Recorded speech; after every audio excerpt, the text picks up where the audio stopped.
Welcome to another show. The Searles, where money rules the world. AZ My Zone and Black Hands. What the?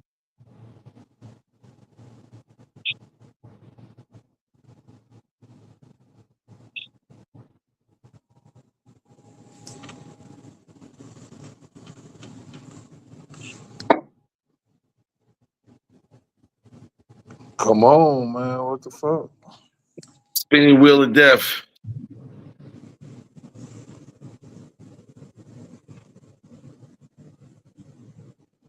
They always want to get my shit fucked up.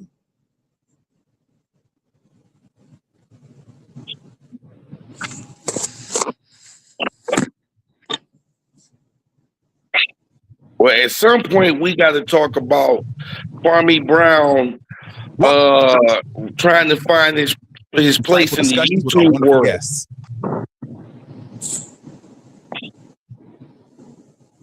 We getting it right. It's finna play. Just let it play out. Here it come. You good? We having technical difficulties here. My bandwidth must be low, but we gonna figure it out though. I mean, I don't know how our cable system, back in SAG is. We got something out here called Point Broadband, and that's what I use. I got the highest one you can get. Yo, this just shocked the boxing world. New footage has reportedly surfaced involving Gervonta Davis, and fans are saying this could mean serious legal trouble. Social media spread everywhere. No official verdict yet. Everything is still developing, but this could impact Tank's career big time. What do you think? Man, we're getting some bad stuff today. That's crazy. And it's probably a lot of signals in the air. The U.S. Marshals are joined the search for Gervonta Davis after he goes on a run for his domestic violence case. As y'all probably know, Gervonta Davis was stripped of his WBA title and designated as a champion in recess after an arrest warrant was issued for a domestic violence charge. Yeah, however that arrest warrant went, he didn't go for none of that. And as y'all can see now, Gervonta Davis is not on the run. She stated she had blocked all forms of communication from Mr. Davis after the relationship ended. During the course of the investigation, lead detective Gary Florencio obtained and reviewed video surveillance footage that corroborates key. As a result of the diligent and hard work of our Special Victims Unit, an arrest warrant has been issued for Gervonta Bryant Davis on the following charges: battery, false imprisonment, and attempted kidnapping. The investigation determined that Mr. Davis used force to restrain and attempt to remove the victim from the location against her will. The victim was only able to escape when Mr. Davis released his hold to retrieve his vehicle. At this time, the Miami Gardens Police Department is actively working with the United States Marshals Fugitive Task Force to locate and apprehend Mr. Davis. And on a lighter note, I think we're gonna give the props up to Indiana.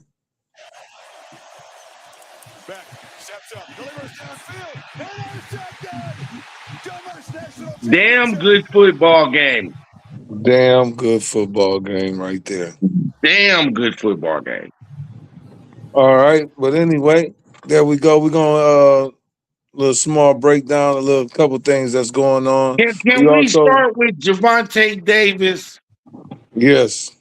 Did he crash out?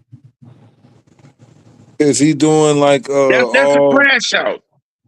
Like we all do, or no, we don't all do none of that. Crash out. I mean, I don't mean all do, but we've been talking about people on this show, and Coach Sharon Moore, whatever his name is, he's been crashed out.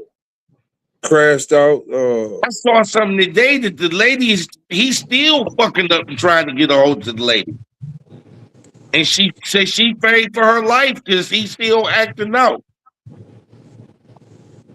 And the picture I seen, he looked even crazier while he's out of jail. And that man looks stressed out.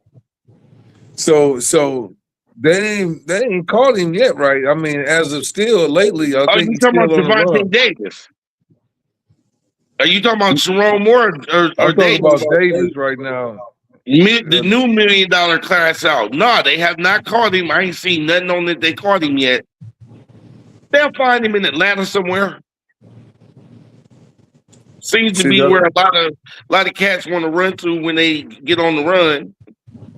Think about the brothers. Damn near half of them went to Atlanta.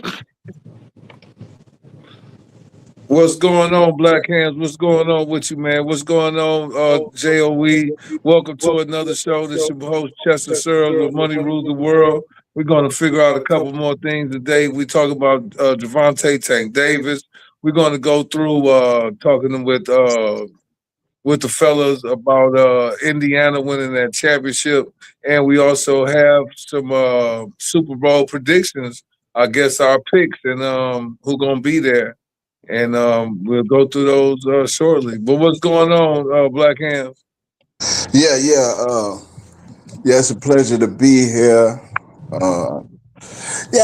To speak on the point of just touching the couple subjects that you brought up, Tank Davis. I just want to say this, and you can attest. I'm sure both of y'all can attest to this. Successful black men, right? Yeah. Now, we all have problems. We all dealing with something, right? But the problems that I'm dealing with or that I'm going through don't mean nothing because in their mind, I'm not successful. Agreed. So now, when you got Sharon Moore, you got, I'm going to just take it back. You can go back in history. You can, Bill Cosby, Sammy Davis Jr., Sam Cooke. You know, the list goes on. Gervonta Davis, Mike Tyson, Tupac Shakur. Man. So I don't want to speak on what they say because I know I'm in the same boat as him. I'm a black man in America just like him. And if we ain't the most hated, then it's no such thing as a black man. But so I will let that play. I'm gonna just let it play out because I don't want to say nothing that ain't correct. But I'm gonna just say this, like I said, successful black men. I'm just saying, is it safe to say though that being his success, did he crash out? Did he make a poor decision? Because according to the report there, the only way the lady got away is because he went to go get his vehicle. Other than that, that's kidnapping. So look, we don't know. That's her story, right? And we all know how when a woman says something, how it can go. So I'd rather not speculate about what he did and what he didn't do. That's why I just said, man, successful black. All right, put it like this. Do you think this would be a thing if he wasn't Gervonta Davis? It depends. No, if he was a regular Joe Blow, no. That's so okay. So now you must from that angle, you gotta say, hold on now. Hold on. Wait a minute. I'm not finna jump on this bandwagon. I ain't even finna speculate. Whatever they said, okay, guess what? It's gonna come out, right? And I don't want to say my nothing. Next question is then, because if you innocent, why you run? Hey, because we ain't never innocent. You was born guilty. Well, I would say in today's legal system, yeah, you guilty off top. All right then. So what you mean why he running? Because he know he guilty whether he did it or not.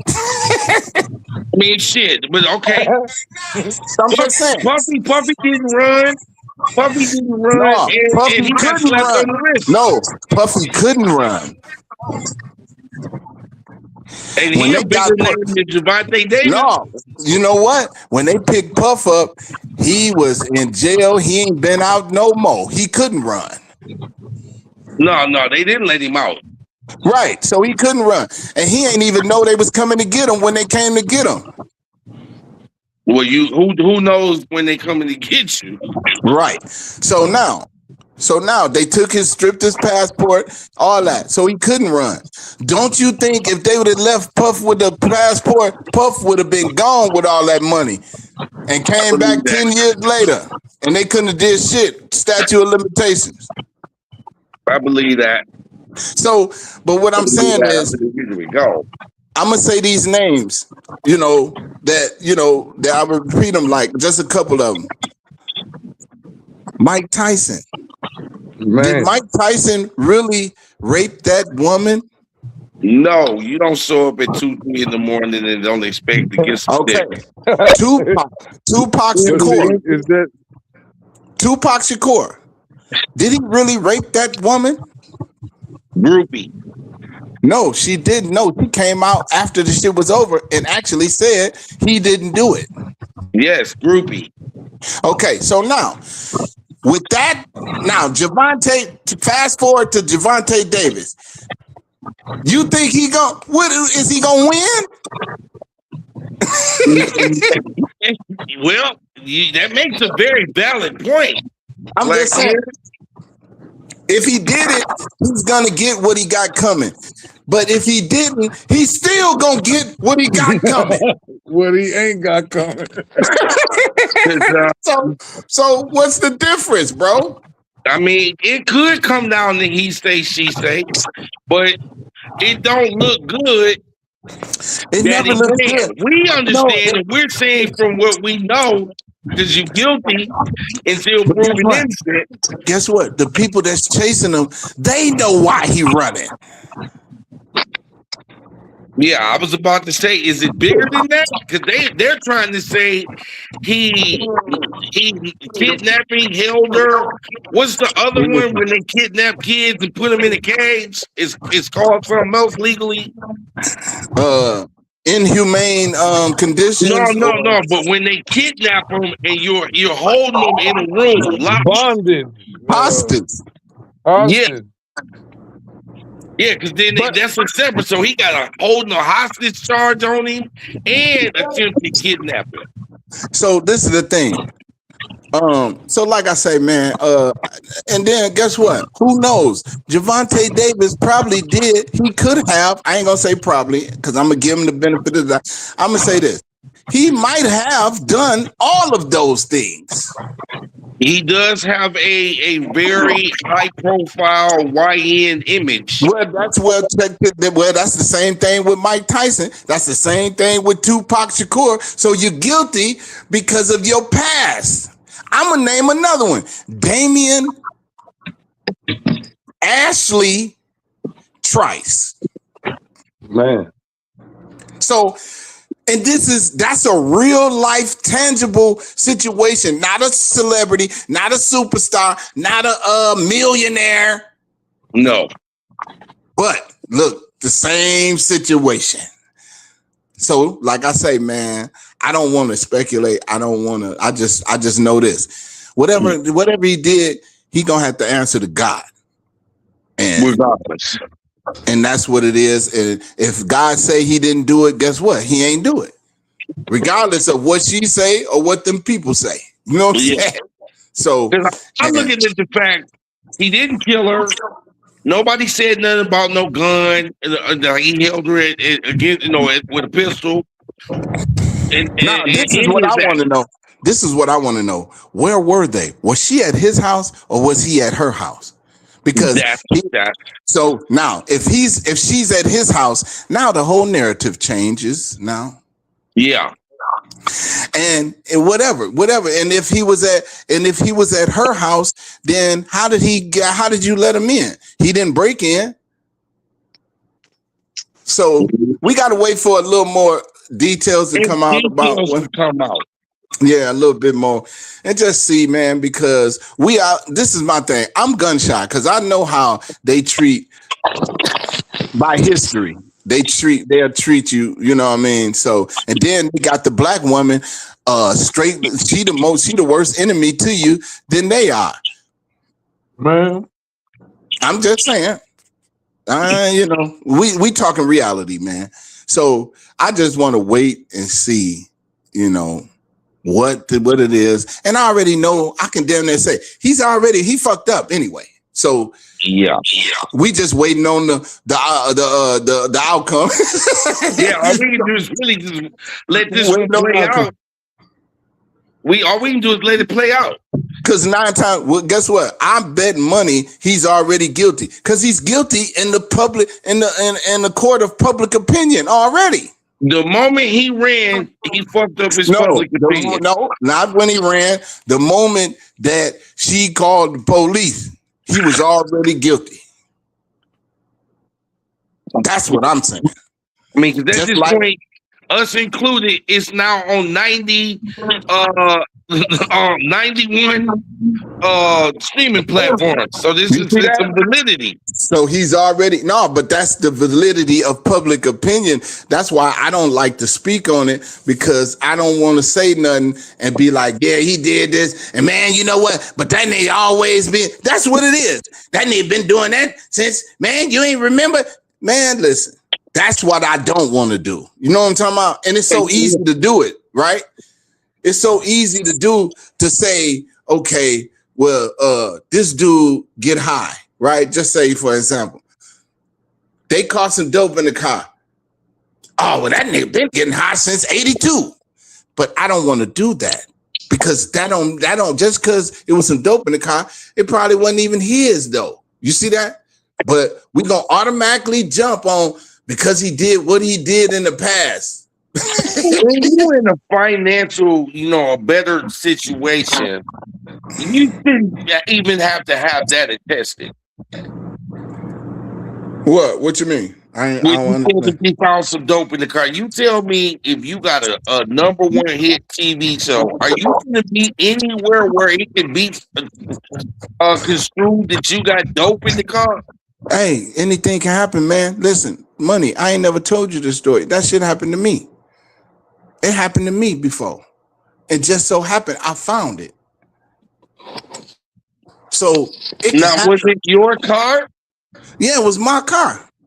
But that's why, hey, and Cheddar Bob can attest to it. You tell too. How many people did you see riding in the car with me when I had that Regal? Not too many. I learned my lesson. You know what I'm saying? Too many, but you learn from the situation.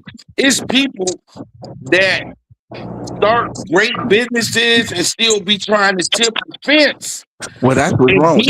They get what they deserve.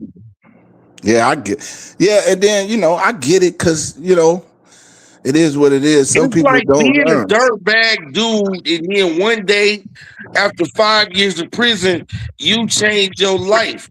But if you change your life, the niggas that you did shit to, or your old image, they ain't get the memo. They ain't get the memo. No, you're right. You're right. This is why. But this is why people that's trying to make a real change, they will extract themselves from that environment. Okay. Right? Now, it's safe to say with Mr. Davis, I know you box, but bruh, at a certain point, you gotta, what I mean? But listen, this is the thing. You can't live in a box. Just like you could say that about Tyson, you could say that about Tupac, but they men. I'm supposed to go hide in the basement for the rest of my life, huh? Man, you don't see Mike Tyson around no bullshit. Well, nah, I'm talking about when that happened. He learned that, though. He didn't know that. He didn't know that then. Man, I'm Mike Tyson. I'm the champ. Everybody love me. The girls love me. But meanwhile, she plotting on you. But you don't even see it. So, but you don't know that until you learn. Just like the situation what I was telling you about when that happened to me, and I had to learn from it. Thank God, no, I found it though. But that's what's up. I'm gonna quote the year we seen the 16 bars. And that's why I quoted it like I quoted it, because the album that had just dropped was Death of Auto-Tune. And remember Jay-Z Pimp How Quotable, I Can Never Walk Through Harlem Again. See that? Average mind wouldn't have understood what he really meant, that he'd never be able to walk the streets of where he grew up no more, because he made so much money that he can buy everybody a house in Harlem. Ain't nobody somebody still trying to rob him if they can get him. That's the point. You got to separate yourself from that environment so that you can be safe, man. So if you're really trying to change. If you ain't trying to change, you're gonna be in the hood. And the whole point of our lives was to get out the hood. Yep. The whole point of what I said a key factor last time, and the younger fellas were kind of lost when I said I stopped listening to rap when Future dropped. There's no book for nobody, man, out here, man, to read, for people to see that you need to be doing other things than what the fuck a neighborhood is doing. We don't got the books of when you get out of the hood. What do you do to not go back? You don't supposed to be trying to stunt on these people that want to kill you, man. Look, an old head told me what I live by right now. Every 5 to 10 years, you got to take a self-awareness check. You got to be done evolved. Every 5 to 10 years of your life, you got to be like, man, I got to be on something else. No, can't be doing this. That's too long. Every day. Every day at this point, your mind has to think of things to move you forward or elevate you higher than your condition, and not saying it to be braggadocious or to be flashy about it. No, it's about having a consciousness about you to where you are saying, you know what, I gotta be better. Yep. But a lot of times, this is the problem, and I say this all the time. People equate better with money. Money does not make you better. Listen, money will not make you a man. Money will not make you moral. Money will not make you treat people better. Money is simply just a tool. It's a defense against poverty. Agreed. So, but this is the problem. People will say, money, because I got money, now I'm better. That's the biggest lie in 8 states. In 8 states. I'm just saying. How does that make you better because you got $1? It don't. Because if you work on the inside, you still just a rotten motherfucker with money. That's the point. You're not better. You're not a better person. You don't love your family. You don't treat your friends. You know what I'm saying? You an asshole and you a piece of shit, basically. It's just you covering it up with Dior cologne, motherfucker. But you still stink. I can still smell you stink. Right. That's the point. How much that you spray, dog, you still a rotten human being because you still all right with this. You still condone this. You still, doing this.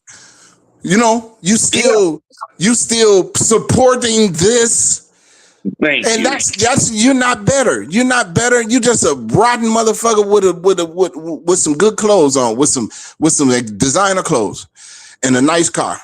You know, so that's the problem with our youth and getting them to understand, because You can't tell them if you ain't got no money. You can't tell them that you're good or you're better and you're prospering. They don't see it. They don't. Well, If that's you like ain't got what no we talked money, about, the respect of the working man.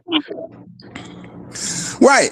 But this the thing. Even if you work, what I'm saying is, working is a thing that we have to do for survival to take care of our family. Okay. But even because you go to work every day, that don't mean you good. Oh, I agree with that.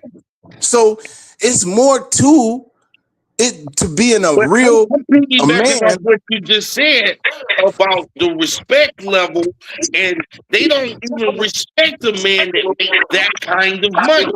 You know why? Because they see you for who you really are. Nah, you can't say that because I was gonna Yes, say social media that's what and it these be. videos with these dudes with rented cars and fake chains on. So even when we was making $10 an hour at a little factory, we came up in it. We knew that cats didn't respect the working man. Bitches didn't respect the working man. We saw Check this. this out. I'm gonna take you back. Everybody seen Boys in the Hood, right? You remember Trey Father, Furious Styles, played by Lawrence Fishburne, Yes, right? yes. In that neighborhood, that was South Central LA. During that time, it was a war zone. Yes, it was. But in that neighborhood, he didn't have a lot of money, but he worked every day. He had morals. He raised his son, but everybody in that neighborhood respected him. Oh, yeah. But you got to remember, wait a minute. I do want to point out that was California. Well, I'm just saying, it don't matter. I'm just saying, it don't matter where you at. Niggas is niggas everywhere you go. Yeah. I'm saying though, but you also know culture. They were ahead on certain cultural things that Chicago might not have been up on. Well, the only thing they was on, because this is the thing, they was the only difference between Cali and Chicago is it get cold in Chicago. It's the same thing. It was people in Chicago that had respect. Oh yeah. I'm not gonna say that there wasn't. I saw in my young years when it came to Chicago, if you was a working Muslim, they respected you. But even as a working man, a lot of the youth that were my age didn't respect that because they was trying to be in the streets. They was trying to gangbang. You see what I'm saying? So you looking at the different places across the country, there are pockets where the working man was respected. But the large majority, because if that's the case, the media wouldn't have been able to capitalize on it and use it in a negative way, which created these people of all nationalities that don't want to do shit. No drive, no get up and go for themselves. And that happened, I'm gonna say this. That happened in the last 5 years. I'm gonna say ever since COVID, man. People, the vaccines. I'm blaming everything on the vaccines, man.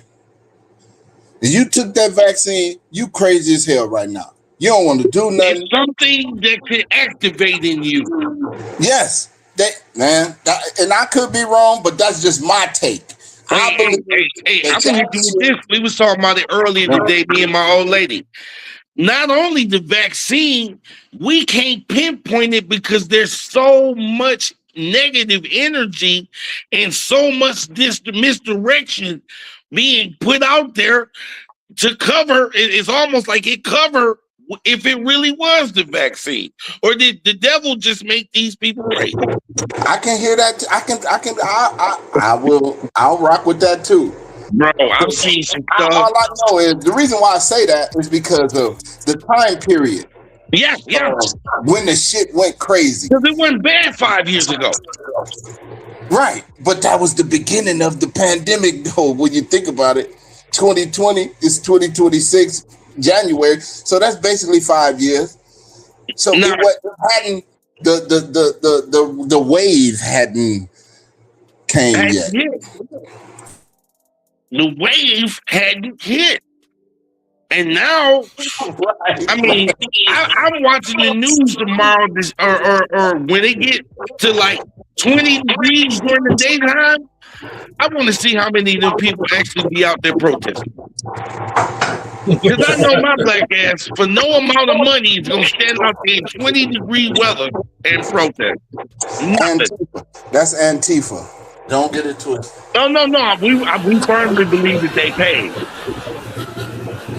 We firmly believe that they paid. And I've seen little skits and different things on Facebook where they really are trying to bait the black race to get in this game. They really trying to bait us to get in.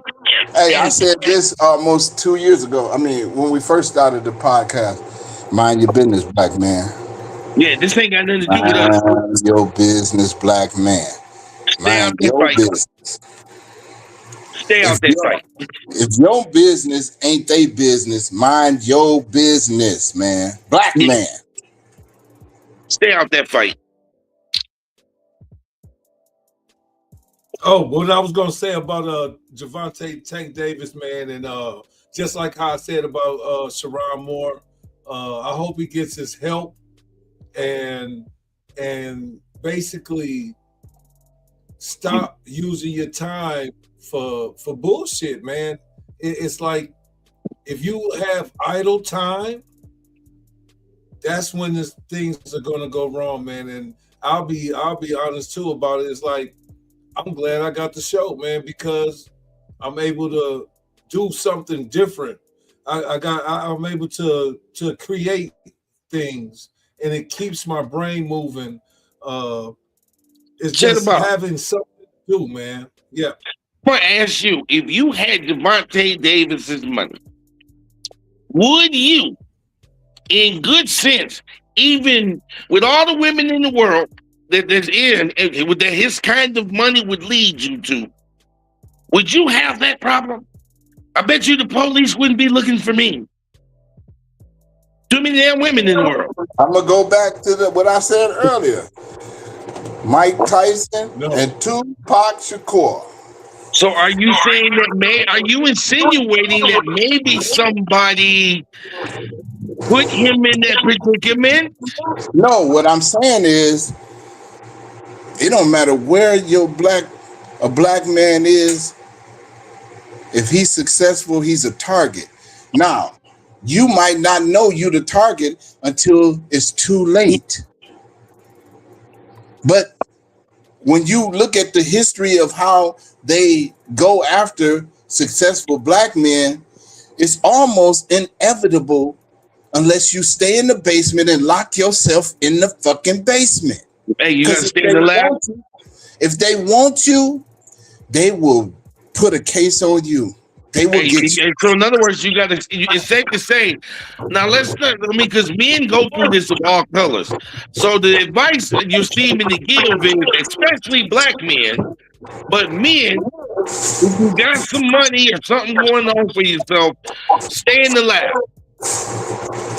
Hey, that's the only. Do you got any better situation? I mean, because even it don't matter. It didn't happen to Mexicans. It didn't happen to white men. Shit. So, but what I'm saying is, the target is not the white man, though. We'll get to that one in another show. I'm just saying, like, I ain't trying to go deep. I'm just saying they ain't the target. So it's a difference when everybody is out and say everybody go to the concert, but it's an X on the black man head. It ain't no X on nobody else's head. I don't know if you've been following it lately. Who's more in danger? The target or the motherfucker that just was that he ain't the target? He ain't gotta worry. I agree with you on the target. But have you seen in the past couple weeks, it's been a new target painted on the heterosexual white man? Well, that's because, you know why? That's because they're trying to stifle the heterosexual black man. Because if we start, that's how it always starts. Because they really trying to, just like with the women try to say when a black man stand up and stand on business and be a man, they say he's sassy.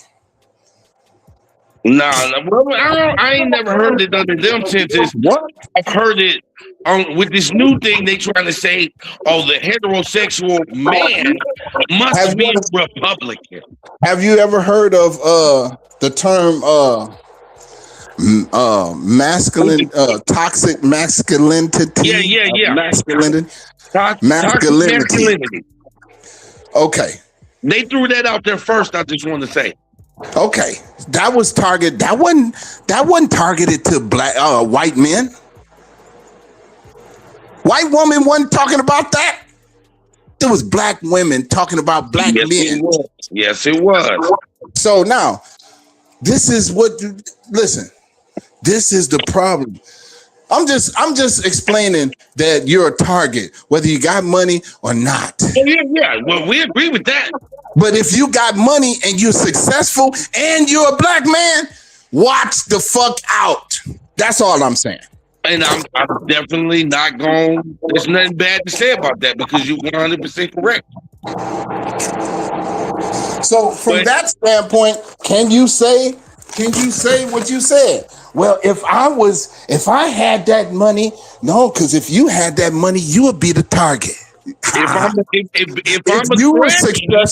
a threat to anything they want, yeah, I'm a target. They finna get me.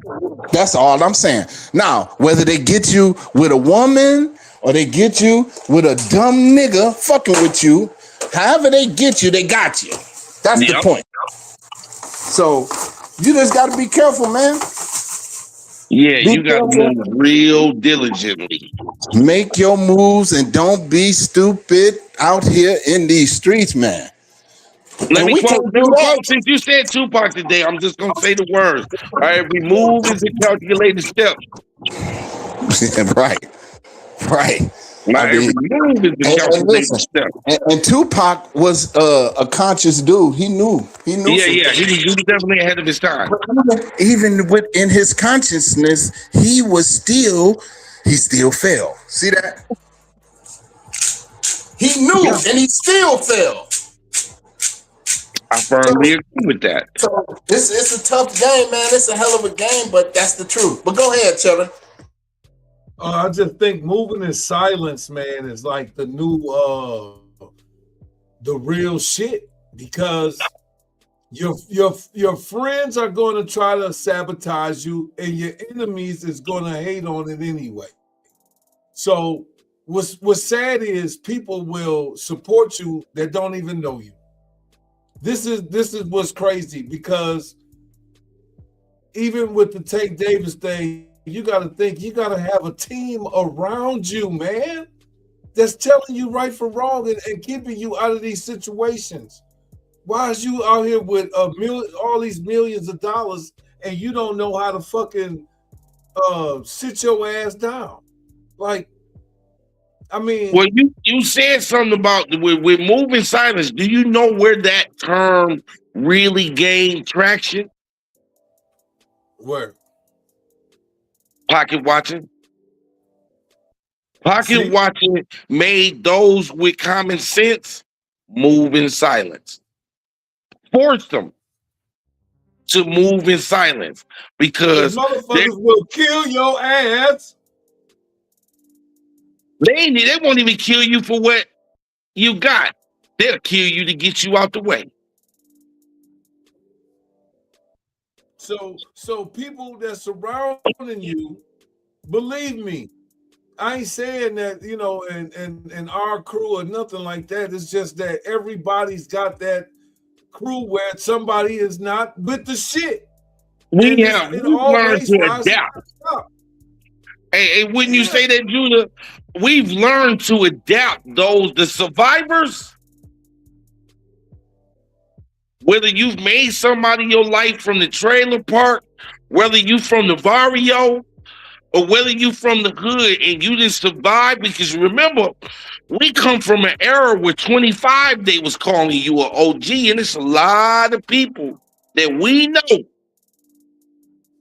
that didn't make it to even see 15, let alone 25. And here we are in the early 50s. So we've adapted and learned to move by what the country's doing as well as our backgrounds.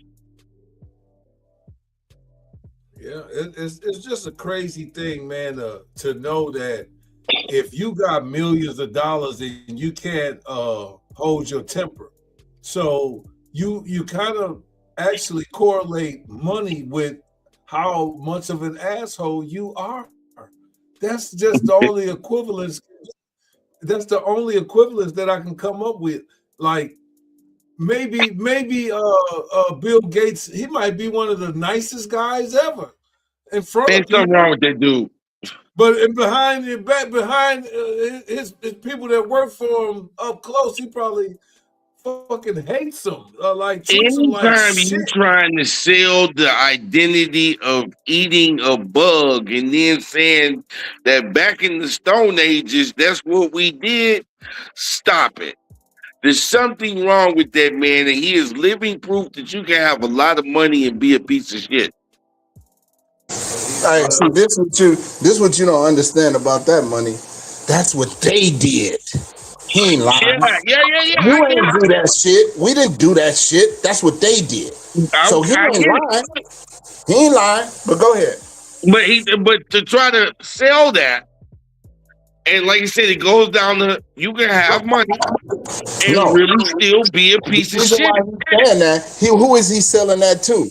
He ain't selling it to his people because they did that. So who is he selling it to? Nah, we talking about in today's world, ain't nobody talking about eating no grubs and no beetles. What I'm saying is, listen to what I'm saying. That's their history.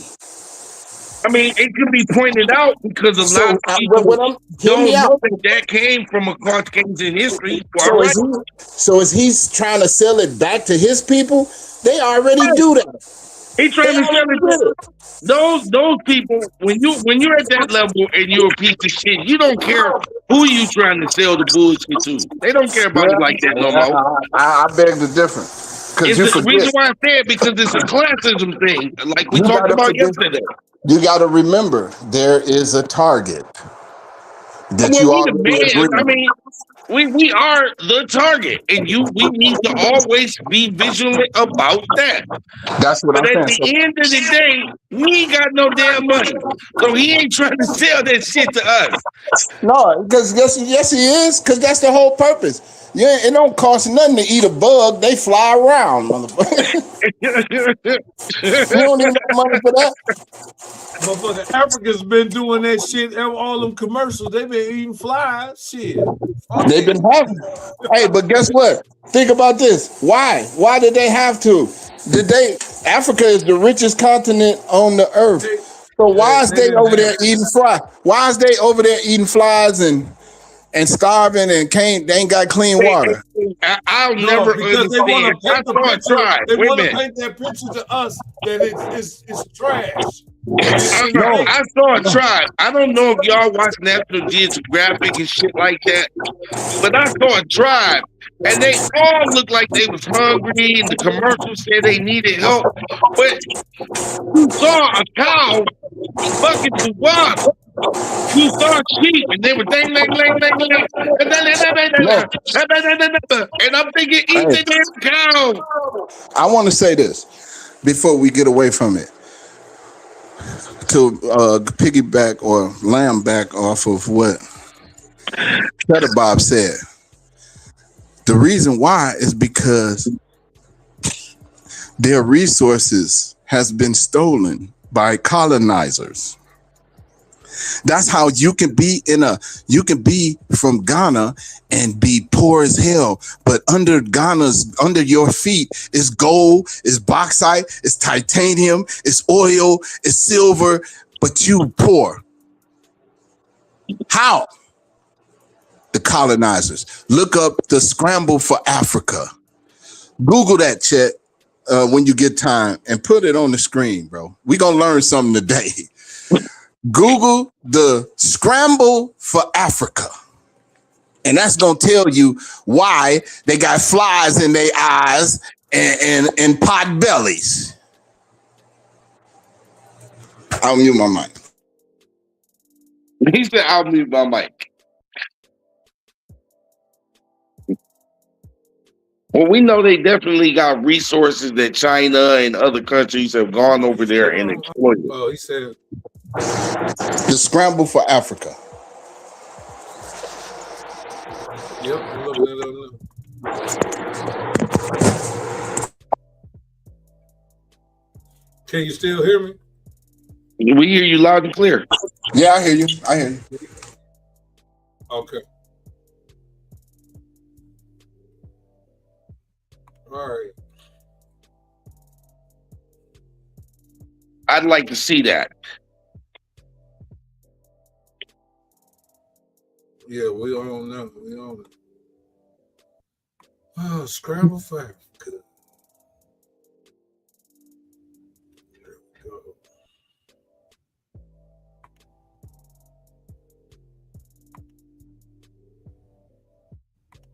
All right, here we go for the share the screen here. And before you read it, I want to preface it with this. They came together, the European countries, all the European nations came together and they carved up Africa. Belgium took this, France took this, Russia took this, all these countries. That's why in Ghana and Santo Tomé, they speak French. Yep. They do. Because they was colonized. So read it, Chet. Go ahead.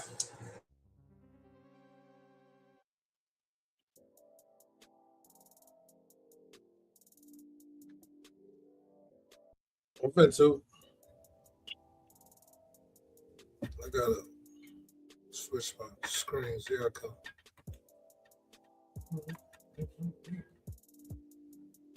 All right. The second industrial revolution. What the hell?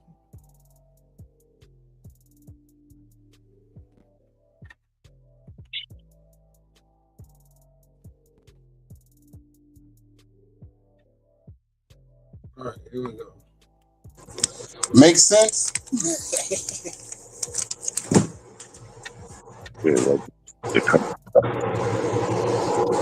Mozambique, you know.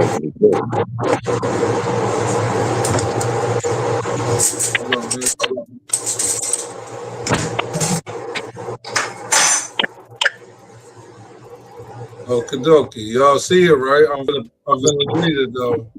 Yeah, I'm gonna get By 1841, businessmen from Europe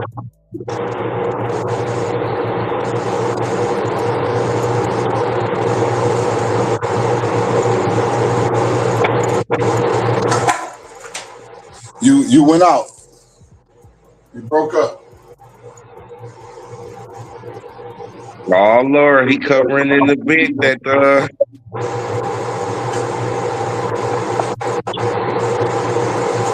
Hey, you see what happens when some real information come out? well, you know, you and I know there's no such thing as a coincidence. Or is there such thing as a coincidence? There I go.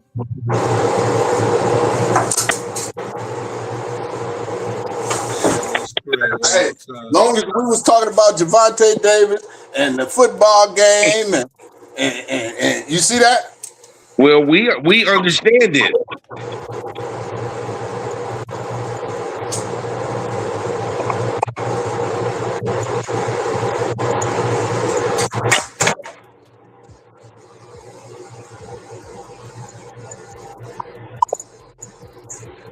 All right. Small trading posts along the coast of Africa, but they seldom move inland, preferring to stay in the sea. They primarily traded with locals. Large parts of the continent are essentially uninhabitable for Europeans because of their high mortality rates from tropical diseases such They as couldn't even malaria.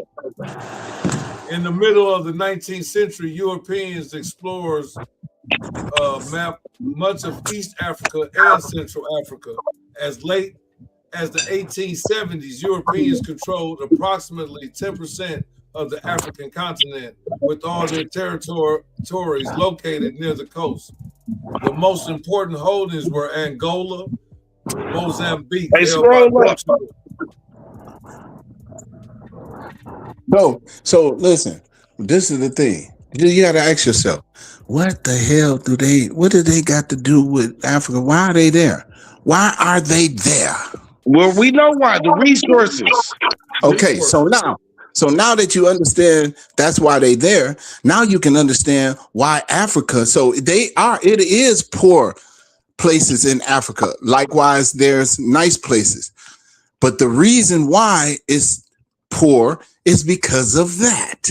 They went over there and told them to colonize their land, took the resources, and got them sitting on bricks. Got them sitting on bricks. But this is it is what it is, and it's sad. It is sad, but it is. Guess what? We ain't no different. They came over here because guess what? Chet, remember we went to South Mountain when you was out here? Mm-hmm. Do you know what's on South Mountain? I just figured this out last 6 months. Maybe no, I probably was a year. They mine copper. That mountain is made out of copper. Wow. The whole mountain is copper. Well, that's a resource. Right. But now that's how you know that it's gold. You heard about the gold rush and all that where they're in San Francisco. It's gold. It's everything is here. Everything is here, just like in Africa. But guess what they did?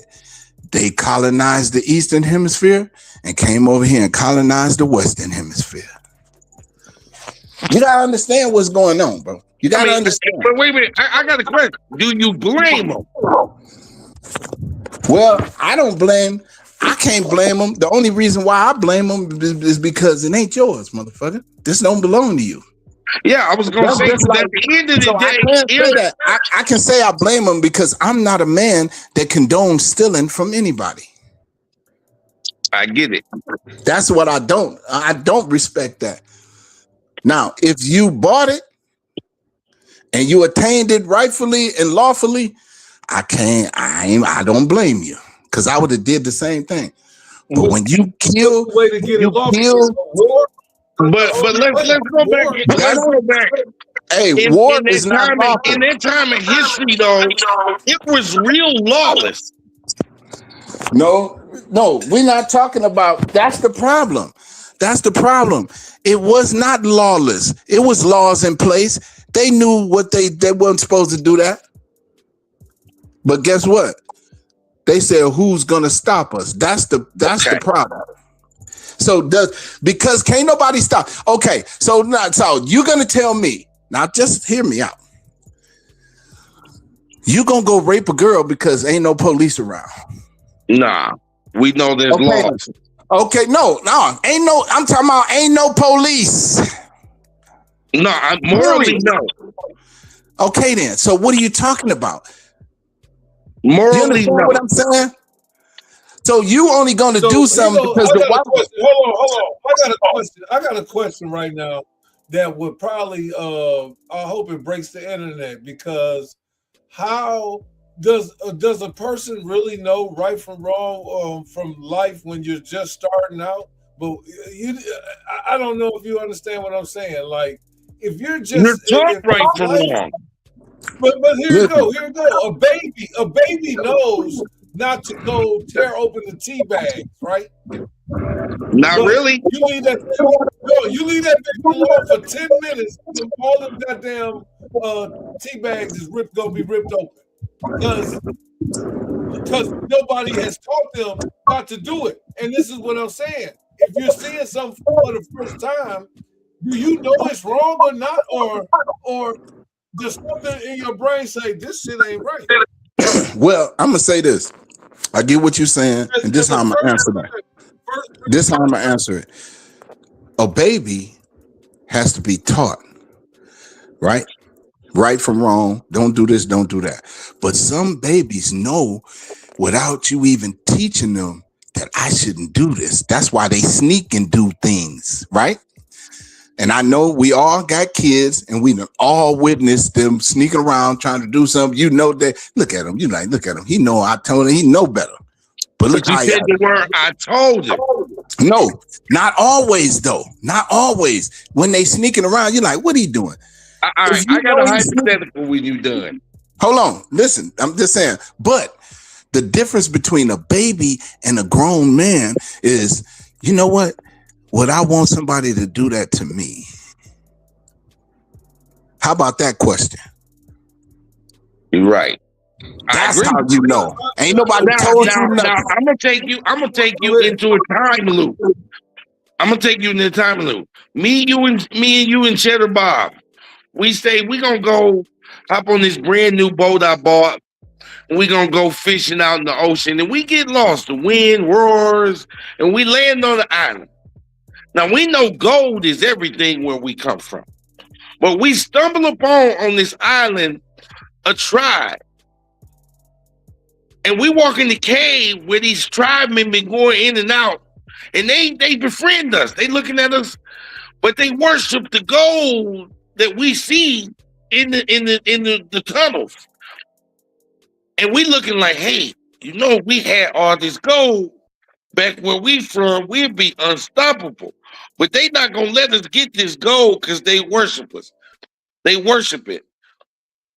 Are any one of us moral enough not to kill them and take it if they ain't willing to give it to us? Because we know what it'll mean if we can get that gold back to where we from.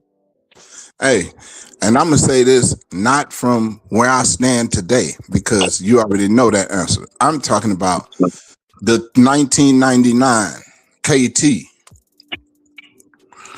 I ain't touching that shit. I'll ask them, hey, we need this, we need that. We'll make a deal with y'all. Let's do this, woo, woo, woo. No, this is our God.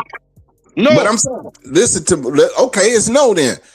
What I can't come over here. I can't come to your house, money, come to your house and say, man, I'm taking this shit. I do believe, let me answer this by the guy I knew you was in 1997. You would have said money.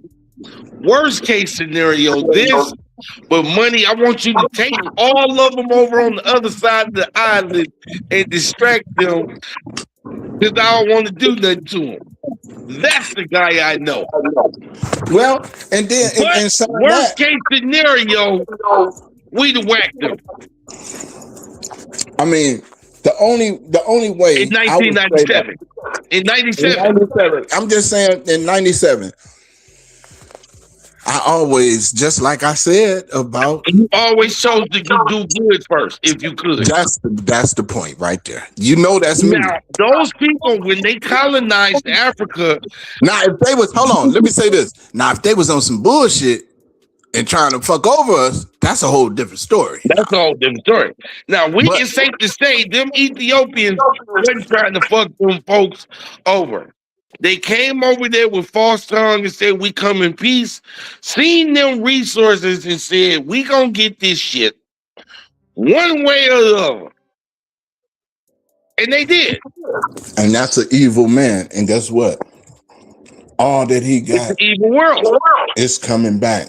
It's coming. Guess what? Yeah. I mean, you can see what's happening right now because it's going to be a lot of them that think they ain't gonna have to get the chip.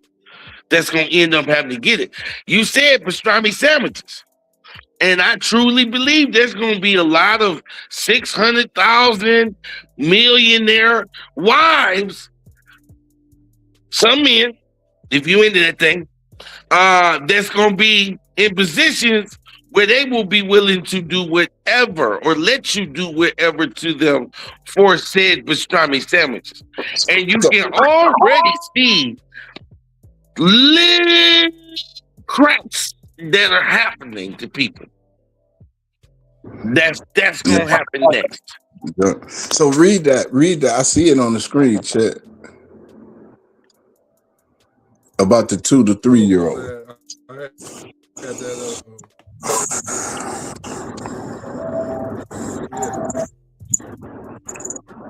Even because we are, listen, this is what people.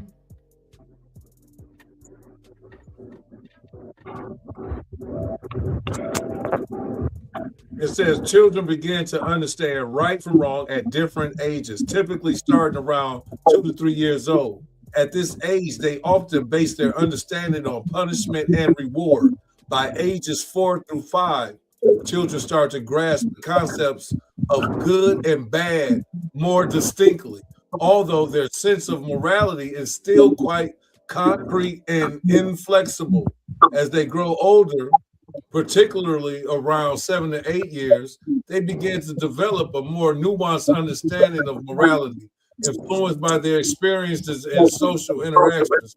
However, the ability to consistently behave according to this understanding can vary significantly based on individual circumstances and parenting.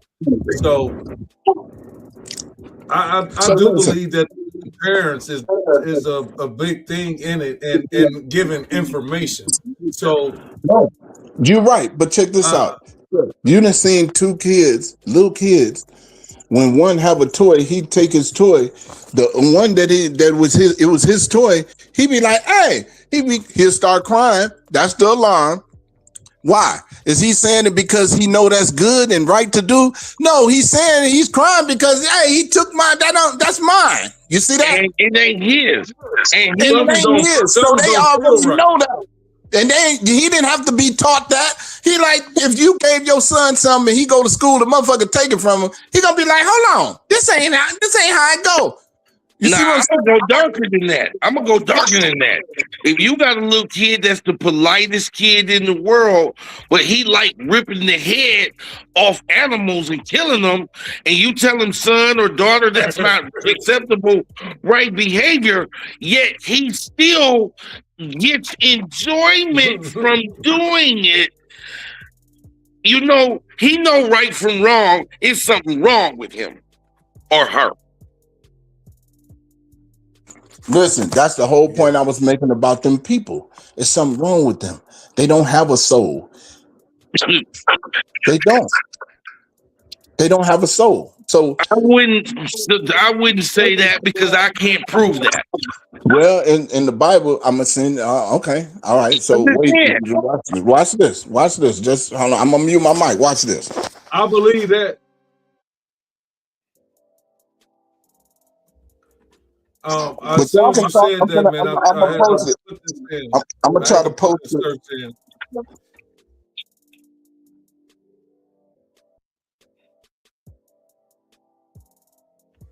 Listen, I don't know if you heard this word before, but I'm gonna show it to y'all. Better insight on something that I've never heard this word in my life, and I don't even know if I can pronounce it. But I've never seen it before. So, getting enjoyment from bad things can be understood through the concept of Schadenfreude, which refers to the emotional experience of finding joy in another's misfortune.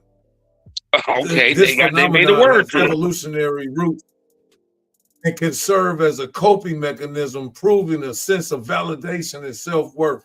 Additionally, engaging in activities where we're not good and can foster resilience and a growth mindset, allowing us to enjoy the process rather than in today's society they call it mental health. And that in today's society they would say that person fits under the criteria of mental health. Schadenfreude. You should put that up on the screen. It's not on the screen. It says 2 and 3 year olds. No, sir. It says 2 or 3 year olds. Okay, let me get this. Kate, Black Hands. 1 second. I'm gonna put this up on the screen. Go ahead. And Go then ahead. I'm gonna put that on. Then I'm gonna put that on the screen. Okay, I'm gonna stop sharing, and then I'm gonna start sharing. Wait till you see this. I've never heard of this word, but here we go. We learning something. Shit. In the storm warning, Democrats. Hopefully.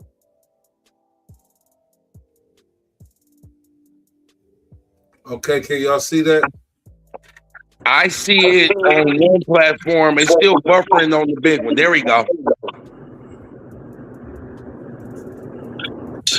Schadenfreude. Anybody want to take a stab at trying to say that word? Schadenfreude. Man, Schadenfreude. Schadenfreude. Yeah, we'll go with that. But check that out, though, man. This is some I never heard of it, but I mean, hey. The condition I've heard of. The name, no. Listen, this is what I want to say. And this is, and every one of us, all of us, us men, we've all experienced this, right?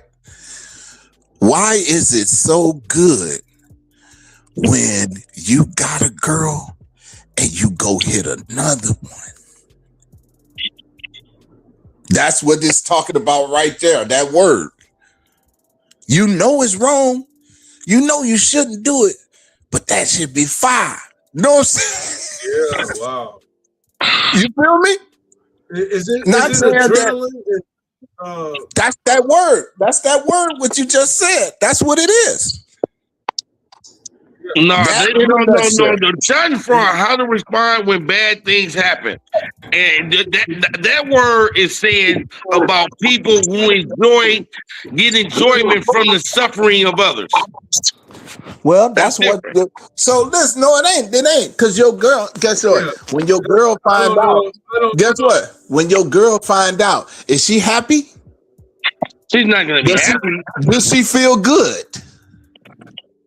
But so you find enjoyment by how do you fulfilling your lust to and hurt your woman. That's what you do. That's the same thing. Well, I'll give you that then. But in the modern day, we fit that under mental health. Yeah, because you got to be crazy. I know what you mean, but I'm gonna say you was right there. But I get what you're saying. But this right here is almost different because it's intentional. Like, intentional. The ripple of delight you get from watching failed compilation videos, or like people falling, or it's like somebody get in an accident or something. Yeah, stupid shit to where you enjoy that type of shit. Okay, there's something wrong. Hey, so now I'm gonna bring it up to this. So think about this. What kind of man is this? One who will take you, put chains on your neck, whip your back, rape you in front of your wife, brand you, like put a branding iron on you and brand you like you a calf, or you a cow. What kind of man is that? That's a Schadenfreude. It's a fucked up human being. All right, that goes back. Now put what I showed, what I said, Chet, what I sent, if you can. I got it right here. Do you see it? Yeah, read that, Money. I'm just gonna say, behold, his soul, which is lifted up, is not upright in him.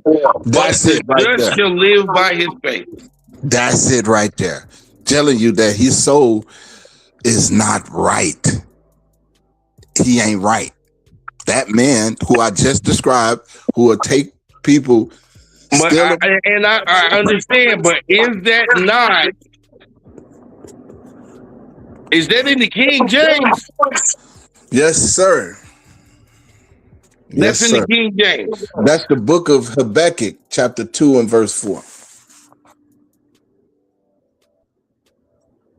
Yes, that's in. But look, this is it's And gonna that's go in the back to King all James. I don't remember Yes. that verse. Davis thing. Yes, I mean, sir. I don't remember that chapter. I mean, the scripture. I'm like a bucker. Something happened to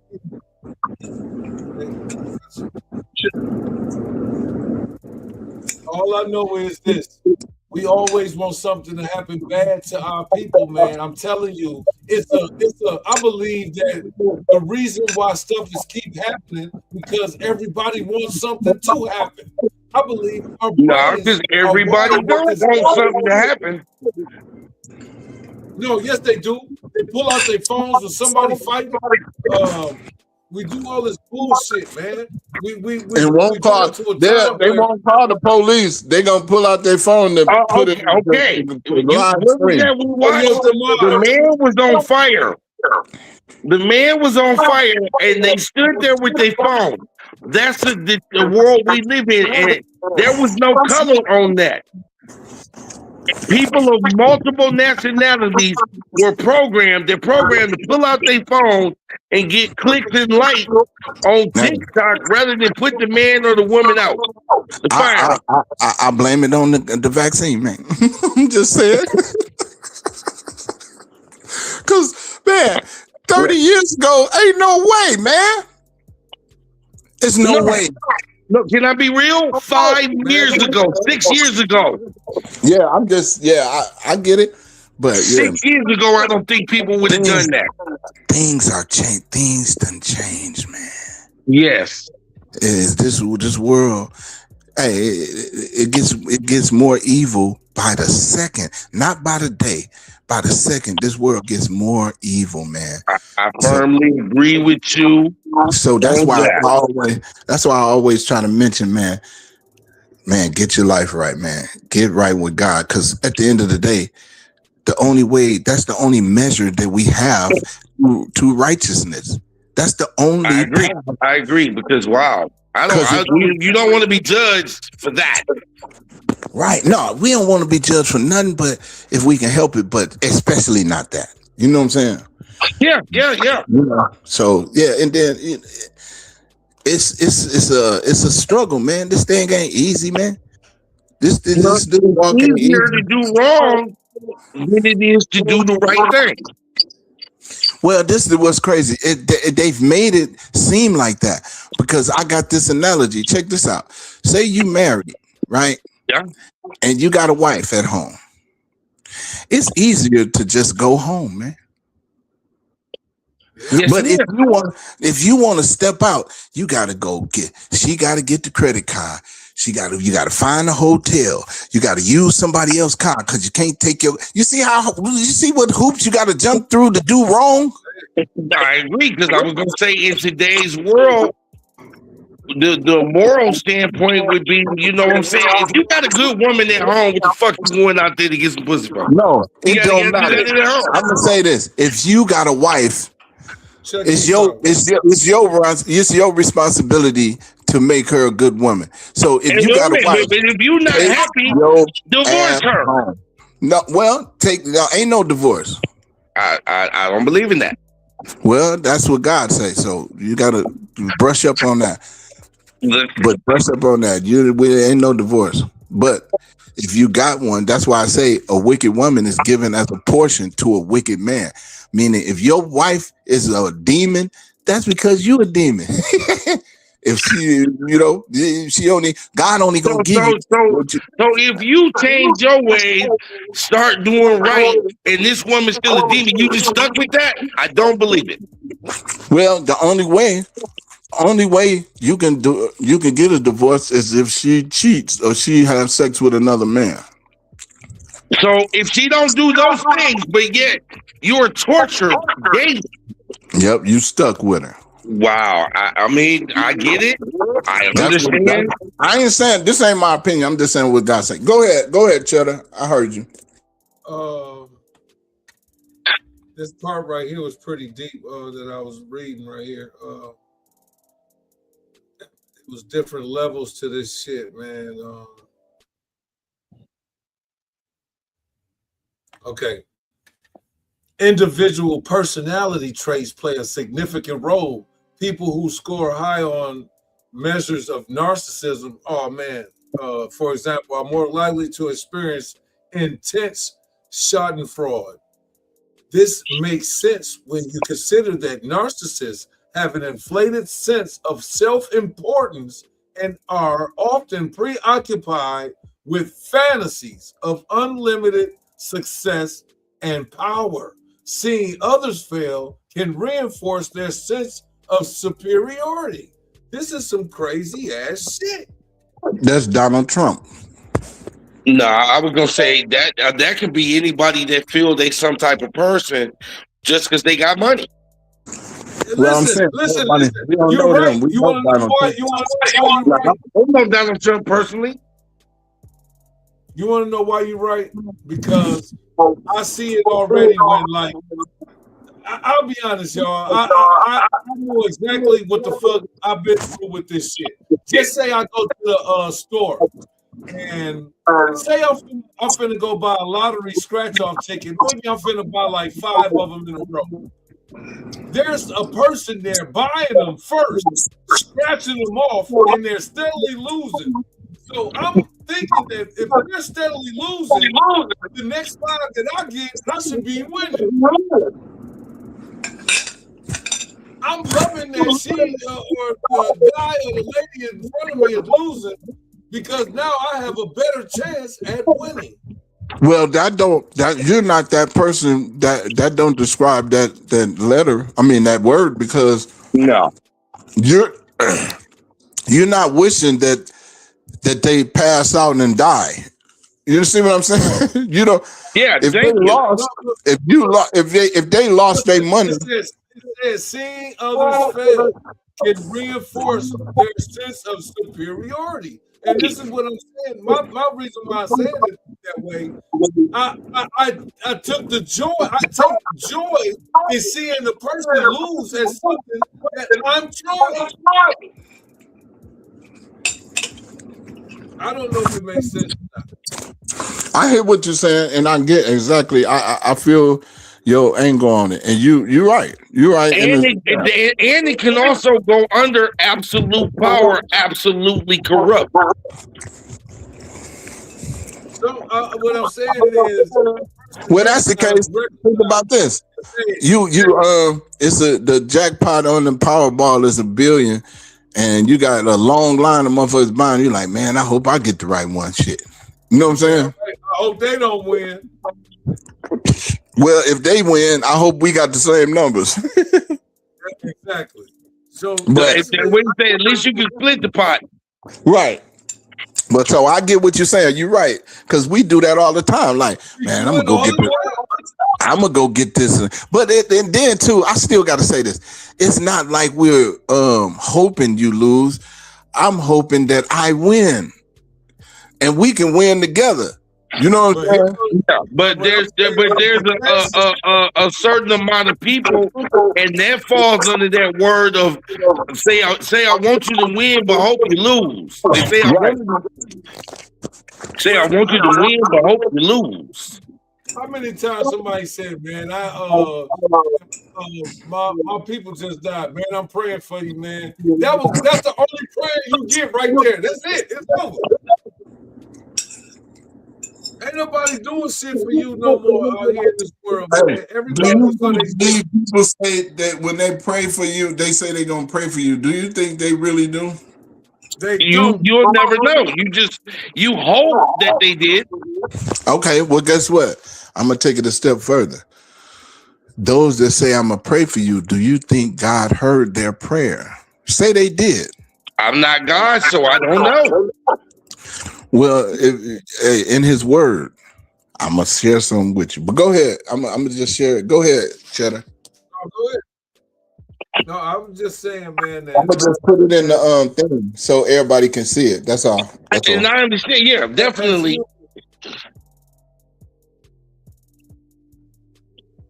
Look. You wish the best, but you also go with I don't do insanity, and I wouldn't encourage anybody to do insanity, which is repeating the same thing over and over again, expecting different results. I don't know nobody on here right now. I don't even know nobody in the world that would hope that I win the Powerball. If you get what I'm saying, I don't think that nobody's brain could say, "Man, I hope he hits the Powerball," or I hope JOE hits the Powerball. I hope Blackheads hit the Powerball. Nobody out there is going to even give nothing to that in your power. So remember what I'm getting at. Like, nobody can say this. Nobody can say it on earth. Nobody. Because if you ain't got the goddamn the keys to the Lambo, what the fuck is the use of the keys even being seen? I don't want to see. I don't have jealousy in my heart, but I know that there's some things that I'm just like, damn, I see people have and be like, man, I wish I could have it too. But then there's things that I have that they don't have. So I was about to say, at the end of the day, I've seen plenty people win big. My palm I have to be itching for me to like randomly get something from the lotto, because my experience in 52 years, I've learned to know my luck ain't good in that area, so I'll never win. So I ain't finna waste my time and energy. But in other shit, ooh boy, the jackpot.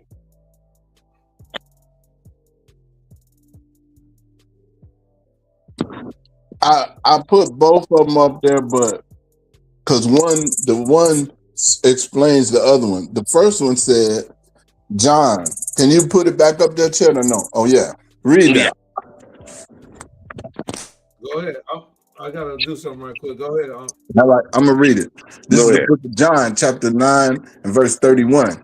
It says, now we know that God heareth not sinners, but if any man be a worshiper of God and doeth his will, him he heareth.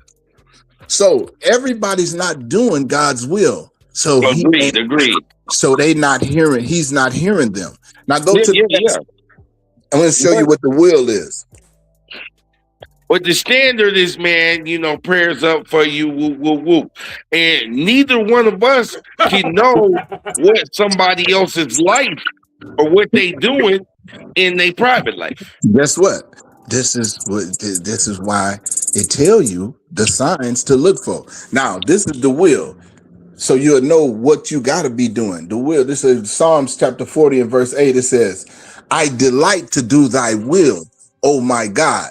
Yea, thy law is within my heart. So the will of God is his laws. So how do you know if they doing the laws? You can look at a man and I can tell you, I can look at you and say, you ain't keeping God's. You can look at somebody and be like, when they say your prayers up, but yet this mug is about to go stick somebody up. And Well, you know he that type of guy. Pooh Shiesty. No, I ain't talking about that. I ain't talking about the obvious. I'm not even talking about the obvious. I'm talking about a preacher at a church. I can tell you not one of them are keeping God's laws. They're not doing his will. So I don't really fuck with them like that anyway. Well, So I ain't talking about you. I'm not talking about you. Listen to what I'm saying. God tells you what a man of God looks like. He tells you in his book, if he ain't doing this. Yeah. I do agree with that. Okay. So now, can't no pastor pray for me on shit? Nothing. Keep them prayers. Pray for yourself. Pray for yourself. Don't pray for me. But you got to know. Welcome to the show, AZ Mazone. AZ Mazone. Go ahead. I was just talking to you. I guess there you go. My man said 6:30, man. Go ahead. I forgot the time difference. My bad. Yeah, the time difference. Excellent. We just sitting there chatting, man. We chit-chatting with Chet right quick on the Happy Face podcast. We're just trying to get it rolling, man. We just got done talking about a word called schadenfreude, and it's having the delight to see people do bad, having a strange happiness come across you when people do bad. And we covered Gervonta Davis, which still kind of fits underneath that topic. Yeah, we're hitting on some shit today. Because everybody want to talk about like domestic violence, and people don't know what even leads up to it, or what's going on in the psyche, in the minds, and the heat of the moment, and everything. Man, it's a lot of factors that go into it. Like I said, I don't like to put our black men down. I just want to be able to say that at least that give the guy a chance. Hope he gets help, and that's basically my take on it, man. I don't really want to bash nobody at all. I don't care who it is, but especially our black men, we gotta figure out solutions instead of creating more problems. And I hope he really is. Hey, He really is innocent. ask AZ, because we got to get his take on it, because we said what we said. How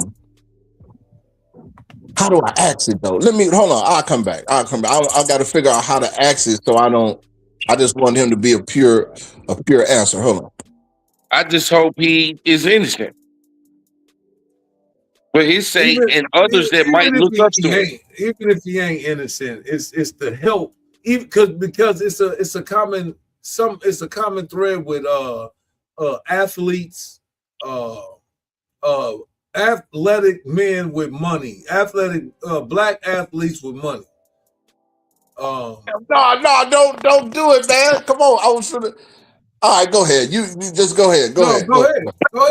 We're just talking. I know, but because we already talked about it, but I don't want to taint his view. Okay. Yeah, by what we said. That's why I'm trying to figure out how to ask it without giving away our perspective. I want to give him to what he think without being influenced. Okay. Because I don't know how to ask the question really, but I don't know what. I'm trying to figure it out without being influenced by what y'all said. Right. Yeah. Well, I don't want to say what I said, so it might give you an idea of what you say. You feel me? Yeah, so I don't know how to ask the question. And all I did was give him a rundown of what we kind of all consensed on his situation, which is, I hope he truly is innocent. All right, so this is what we do. Just what's your take on the situation? That's the best way we could do it. And then after that, we'll go into what we said and how we compare. But go ahead. I think, a person that been in that situation before, dealing with a female, it don't always start with the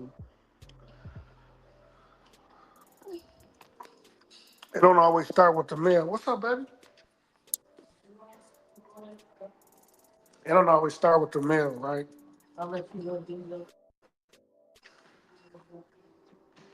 It don't always start with the male.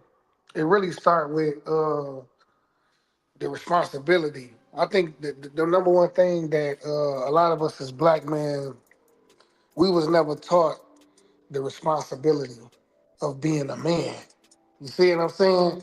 When you once you understand that, and you get to that understanding of being a man, you won't let shit escalate to that point. And that's just the facts of the matter. I don't give a damn who you is, what race you is, whatever. It's all about your upbringing. That's why one of my favorite movies, well, it is my top movie. My favorite movie of all time is Trading Places. And we done talked about this before. But that's my reasoning because it's all about your upbringing and your environment growing up to let you understand your responsibilities as a man. So you'll be able to pick the right woman, man, when you become an adult because that's our number one downfall. Is that alone. So I don't care if he's guilty or not guilty, but in most cases he is. You know what I mean? Because for it to even to this point, we gotta understand our godhood and not let it get to that point as man. You know what I'm saying? I don't give a damn what the circumstances is. So that's my take on it. And hey, you hit that. Now, y'all heard what he said? Did that sound familiar? Because I think the nail on the head. I damn near said the same thing, just in a different way. For the public opinion, he's guilty until proven not guilty. Yeah, you know, we guilty. We exit our mother's womb guilty. I think Ice Cube said it in a movie. He said, "I was born guilty." You know. Yeah. What did he say? My skin is my sin. Remember that song on Kill That Will album? Yeah. I think it's Kill That Will, but I remember the verse. So now I'm gonna go into what I was saying about, because I went down the line, and this is for AZ because we already said it, but I went down the line. When you look at, I said first thing came out of my mouth was successful black men in America. When you see that, you understand it's already a target on you. Not just it's a target on the regular, everyday black man in America that goes to work every day, comes home, takes care of his family. It's a target on his back also. But to be a mega star or a millionaire in the public eye, i.e., Mike Tyson, Bill Cosby, Sam Cooke, Martin Luther King, Malcolm X, Tupac Shakur. So the list goes on and on. Now, were some of those people guilty? Yeah, they were. Were some of them not guilty? Yes, they were. But the point is, when you're a black man with success in the public eye, you have a target on you.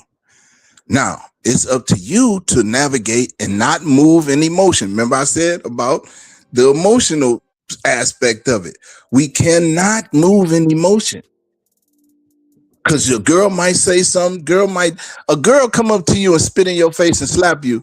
It's going to be hard to control your emotions. Am I right? I'm just saying. That's right. It's hard. I'm just saying. But as a man, we have to.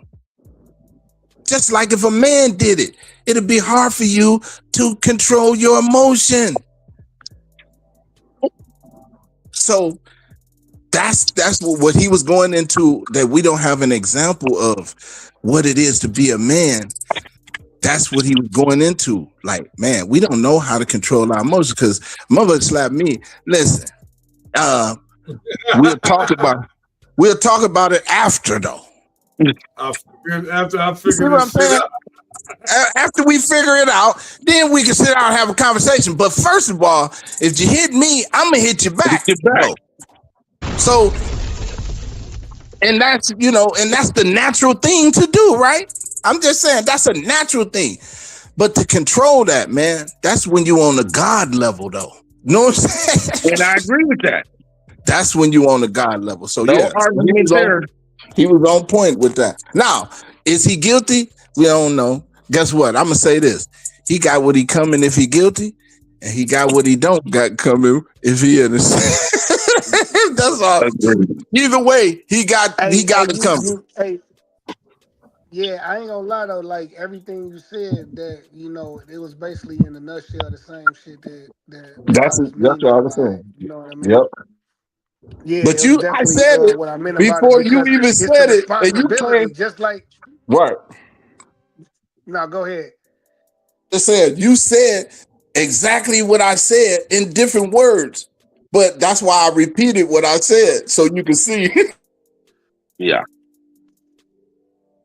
So the main goal was Most getting definitely. my zone's take on it, which he hit it right on the head of where we had already went. Yep, he was right on line. He was right on line. Yeah, Hey, yeah. because at the end of the day, fellas, like I look at, hey, fellas, I be. It's a You breaking fact up. that we wasn't taught. Repeat Oh what you said. damn! You I broke don't know up. what's going Yeah. on. Why I'm breaking up? But I don't know. Being young and being in the inner city in demographics of the blacks, we don't get that type of confidence poured into us early on. We really learning this shit all on the fly, and that's why people think so resilient about the black race in America. It is that intangible right there that nobody's teaching us a lot of the shit that we come to find out.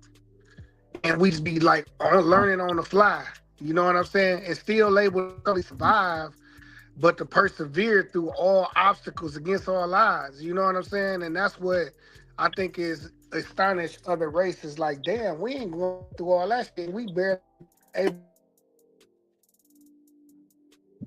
And they the number one benefits of trauma in the country of America. You look at it like it's a that hey, did any link that I sent about that movie that I said earlier. Man, that I was saw close. I didn't I started watching it. I didn't watch it, but I saw it. Hey, I know that I was just in Georgia, and it's a big thing down there. That's how them boys really is getting money. The name of the movie is The Water, and it got some of our best actors in that movie. It got some of our best act, and it's a low key movie. You know What's what the I'm name of the saying? movie? But the Water Boys. Okay. Yeah, because he the went out Water when he said Boys, it. yeah, the Water Boys, man. Listen, the Water Boys. It got the Migos lead guy on there, Quavo. He's playing one of the villains in there, and I feel like he did a real good job because a lot of shit that don't be being said in the black community is the fact that, and I'm gonna be honest, I was once a victim like these kids growing up in the hood.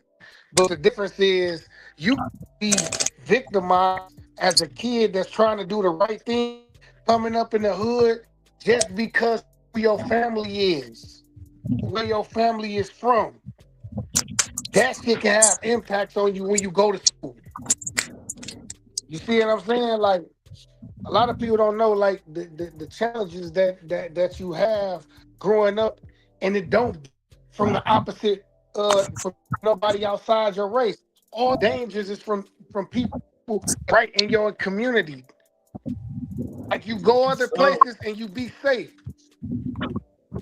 You Well, see, I it's don't mean to funny change. that I'm you not said trying to that. change No, it's funny you said that yeah, I'm because not trying that to goes change the along viewpoint. with All what I'm we saying, talked John. about. We talked about moving in silence earlier, and I said that was derived from pocket watching. And it's funny you said because where do you think they got the statistic that a black man is killed less than a mile? That's in the database, away from home, in his own community. Hey, that's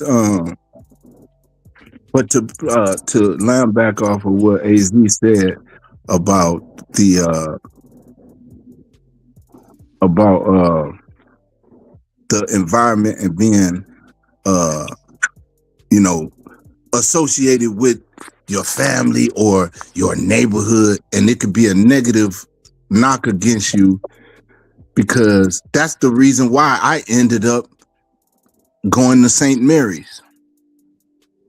That's why I ended up in Catholic school, because my mama didn't want me to go to Saginaw High, where Johnny, Henry, Tony, and David kicked up dust all through the, you know what I mean? Yeah, yeah. Even I ain't even go to Weber. So it's safe to say your mama wanted a different path for you. Right. She said, you ain't going to Weber. You're not going to Saginaw High. You're not going to none of that, because she went through it, you know, and so I don't know. I don't know this at the time. I'm just saying, why I don't go to the high? Damn, I'm trying to go to the high. I want to hoop for the high. Nope. No, you ain't. You ain't going over there. You better get your hoop on where you going, where I send you. You know what I'm saying? Hey, and this is how I ended up at Bridgeport Baptist Academy. Hey, The same thing. That's how it go. Because if you want better for your kid, you got to kind of make moves that's out of the norm, right? You got to put your kid in the best situation to win. And when you become an adult, especially as a black man, you got to put yourself in the best situation to win. Hence why I am in Arizona to this day. For sure. I told somebody from home. I was just like, somebody was just asking me about my family members and everything. They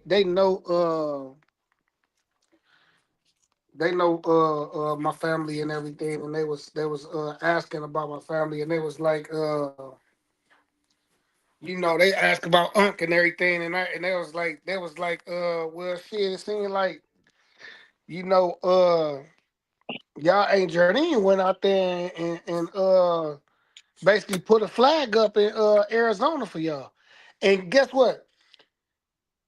People don't even understand that that's a fact. No, hey, this was if it was said to you, somebody does. Not everybody.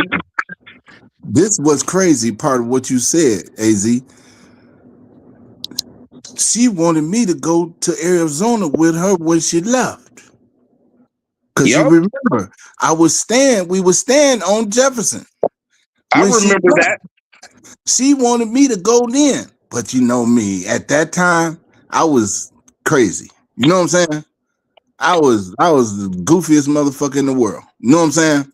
I'm gonna say it like this. I think it was a lot of shit that happened at that time period. Because Dice died.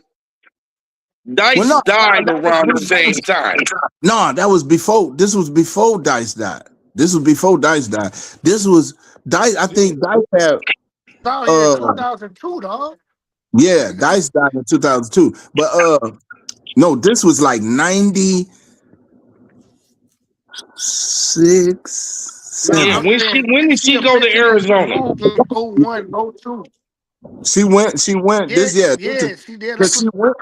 Yep, because she went with Desiree, and she met, because her friend was out there. Valerie, guess who?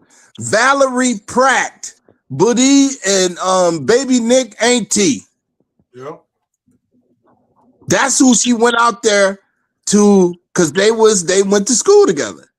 And that was her homie. And that's how she was going. She used to go every year, you know, whenever the hell she wanted to, you know, because she didn't work. Well, if you remember, she went out there and scouted it for a minute. That's what I'm telling you, every year. Yes. Yeah.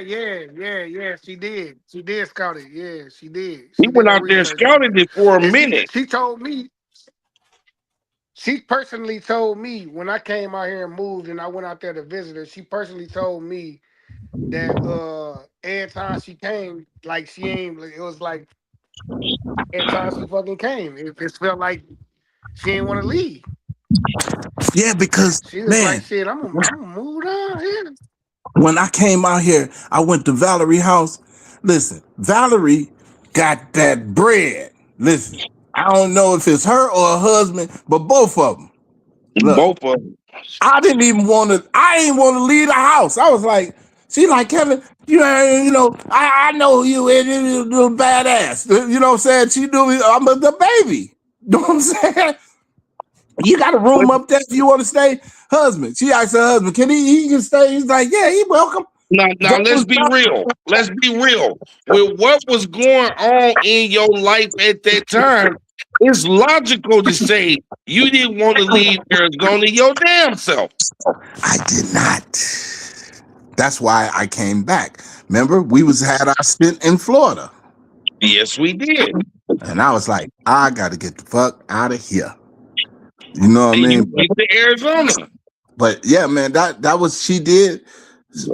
She put it, she planted a flag here for us, and somebody planted a flag for her though. Her homegirl. You know what I'm saying? Grew up since Pampers and shit, you know. So yeah, man.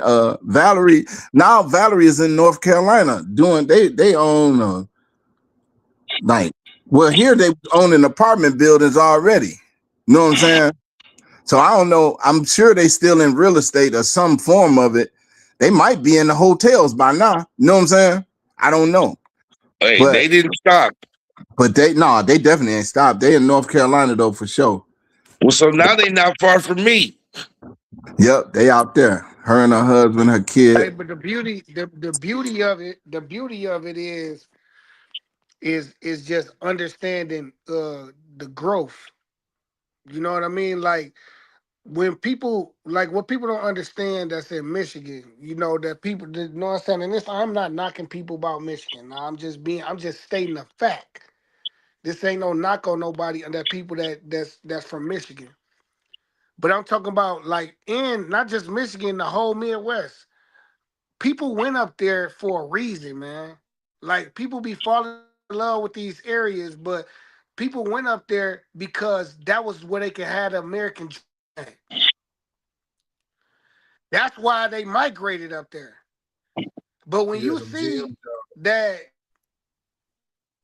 can't have that shit, no, yeah, this ain't like, yeah, when it's publicized, like all over the country, like, and you look on the look economics and everything, in Michigan down at the bottom, it should just let you know, like, yo, this bitch ain't got that much milk in it no more. This ain't this ain't the same motherfucking place I grew up in. So guess what? It's time to migrate somewhere. I think she was already ahead of the game already because she came out here and bought shit. She wasn't just out here just living.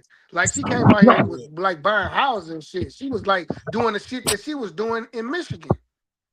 Yeah, this the thing. And This the the thing quality about of life, her quality of life out here was way better out there. Well, no, check this out. This the thing. See, Jerry ain't never And worried I'm about speaking nothing. from I'm speaking from experience too. So I ain't mean to cut you off, my bad. But Yeah, I'm no, speaking you're from right. experience Stop. too. Because I'm just speaking from like just seeing her vision. Like damn. Like a lot of my motherfucking family starting to come out here now. I But actually hey, got family here. This is actually my city now. This where I feel like it's home. I know where all my relatives stay at, no matter where state of our motherfucking relationship is. I can pull up to their fucking house just like I could when I was back home. but this is what I want to say before I forget. She never worried about money. She could have lived anywhere. She could have lived anywhere. She could have lived way out west with a white folk. She could have lived in Auburn Hills. She could afford anywhere she wanted to live, right? In Michigan. But it was something about when she came out here. It was like, damn, like it, it was like, this it. I'm gonna make this my home. I'm gonna make it my home. Look. When I left You Chattanooga, ever been out here, Money? no, I've been to the Mojave Money, you ever Desert, visited but out here? no, I've been to the desert when I was in the military, but I didn't get to really enjoy Vegas or Arizona because I was in the military. I was working.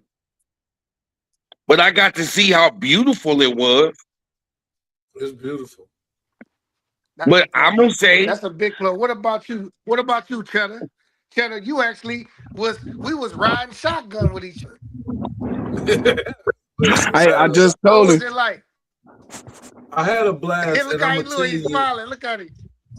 Listen, I had a blast, and the thing is, man, you gotta think, man, if your fucking air conditioning ain't working in your car, Yeah, you hang it up, bro. Just yeah, your tires will melt if your air stop don't it. work. Hey, yeah, I believe that. hey, me and Chet, the first day he got out here, What the fuck is this shit? you came and got me from work. We went to your mama house. Yeah. We got so stoned, man. Remember you broke the table? Yeah. Bro, glass table. That motherfucker been there. I don't know how he did it, bro. Man, that was some crazy shit. Broke the motherfucking glass table. I was like, God damn, if your mama was here, she'd have probably lost her mind. Picking shit up Nigga, you come way from Michigan to come here and tear my shit. You know, that's how she talked too. You know what I mean? Don't give Throw up my shit. Go on back home with that shit now. No. You bringing that bad juju out here. Bro, that shit was funny as hell, man. That was funny. Then we had to clean it up before Nana came. Nana that was the first thing she noticed. Where the glass at? We done cleaned it up good. It was on, but it wasn't no glass. And just to know, man, I'm looking at shit in the grass. They got little geckos and little lizards. I'm like, damn, that motherfucker. I'm like, I know I seen something. Lucy got a little dog hole stuff coming in from the outside. I'm like, oh shit. Man, listen. Hey, one time I was in there. Luckily, I found it, man. A brown recluse. I caught his ass. Oh Lord. But listen, it ran in the door when I opened the door to the garage. And I saw it because it was like out of the corner of your eye. You know how you see something? Are you sure it wasn't some sort of a small tarantula? No, it was a brown recluse. I killed it and took a picture of that mother and Googled everything. Yeah, violin on the back. Man, listen. But it can happen. One time, it was a lizard. When mama was out here, it was a lizard on the window outside. Now, it's outside the house, but it's in the kitchen. So we sitting at the table. I was like, look at that. She saw it running. She damn near broke her neck trying to get away. I said, Mama, it's outside. It ain't even in here. She said, well, I don't care. I don't want to see it. I was like, damn. Well, you got to think she was out of her environment. Right. She knew. My mama was definitely scared of snakes, bro. She was definitely scared of snakes. Here's the deal about it all, though. This is what the cat told me in Georgia when I left Chattanooga, when I was leaving, my neighbor. He said, sometimes you got to go find where you belong. And don't nobody know that where you belong until you get there and you will know, okay, this is where I'm supposed to be. Right here. Right. And y'all found it in Arizona. Some people never do find it and they get comfortable where they are. No, I was just saying it from the standpoint of how families, you know what I mean? Like how real, like, cause our family close, regardless of what the standpoint is. I'm just talking about on the form of, man, the cousins generation on down, like we extremely close. You know what I mean? And it's a proof what we doing right now. So know what I'm saying? Like, I guess feel like when you look at other families that went and did shit, dog, they always had their flags and they always try to keep it all together. You know what I mean? Because when you keep it all together, you can be able to build a lot more. You know what I'm saying? And give the family it's definitely an advantage. It gets more opportunities to increase the prestige of the family's name.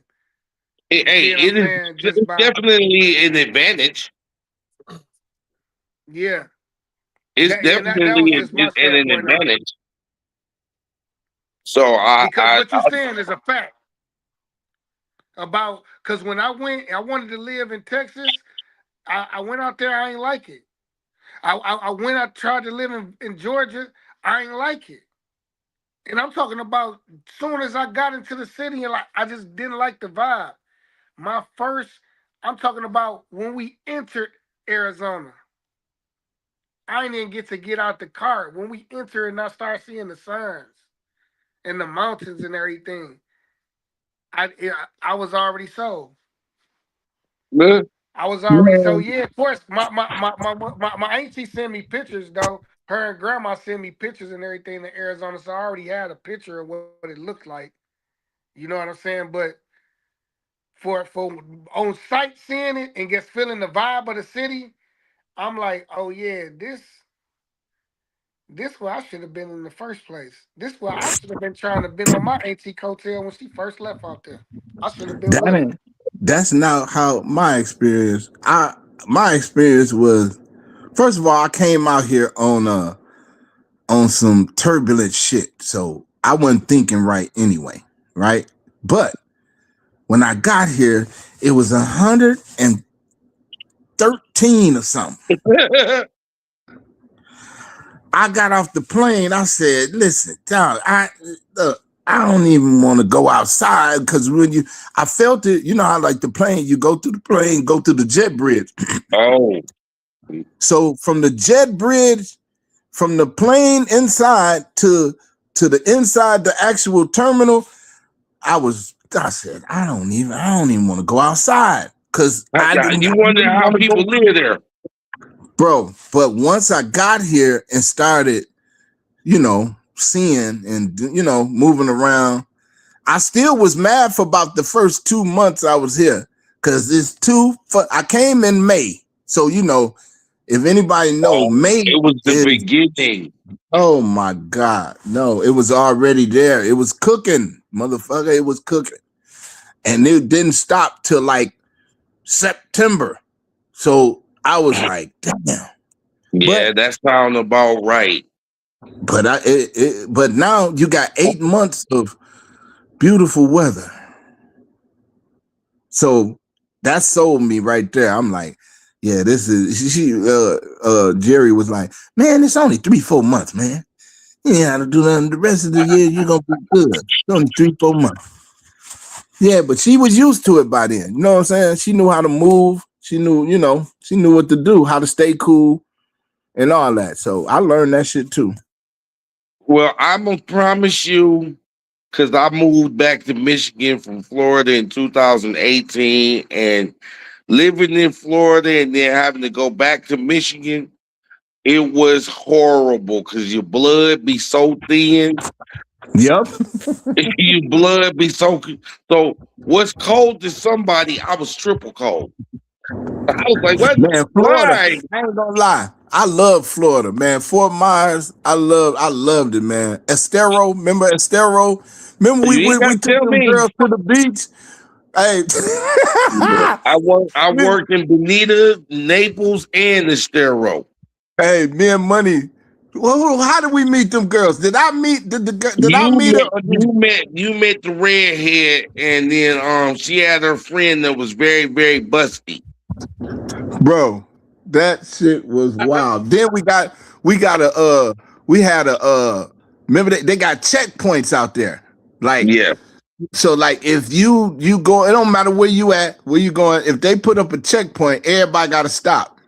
Oh, no, it was like if you ever seen cops when they have those sobriety checkpoints, that's exactly what it was. It looked like something off the TV show. Matter of fact, they had the local news was out there. It was a sobriety check, and it was one way in and one way out coming off the beach. So it was already set up like a trap. Man, look, and they got all types of bars down there on the beach. Man, look, and restaurants and hotels. How did God got us through that checkpoint, man? Yes, he did. Cause we was saucy as a mother. Everybody, the girls was, but they was driving. Yeah. So but that was a wild night though. That night Yeah, so it was fun. was fun in Florida. I like Florida. It's Florida. just If I didn't have a gazillion relatives there with the same last name as me, it would be different. And I actually got stuck in a hurricane. yeah, that was So crazy. That was crazy. after that experience, I was like, it was all right to me. You know what I'm saying? And after I left there, I had always knew, anybody that know me knows me. Every chance I got, I tried to get out of Michigan, especially Saginaw. And so that's where I came up with the theory: you ain't got to leave the state of Michigan, just leave the city of Saginaw, because AZ said, the milk done dried up. And if it's working for you, I'm not gonna knock you. But you don't have to leave the state of Michigan. I just say, if it ain't working for you, get out that small fishbowl or any town like that. A lot of people use where my mama here, but you can't help your mama if you struggling. All my family here, but you can't help them if you struggling. Hey, it took Aries about the 5th year or the 6th year I was here for her to say, you know what? I know why. I see why you left. Yeah. But I kept trying to tell her, but she didn't get it because she never came out here to see it.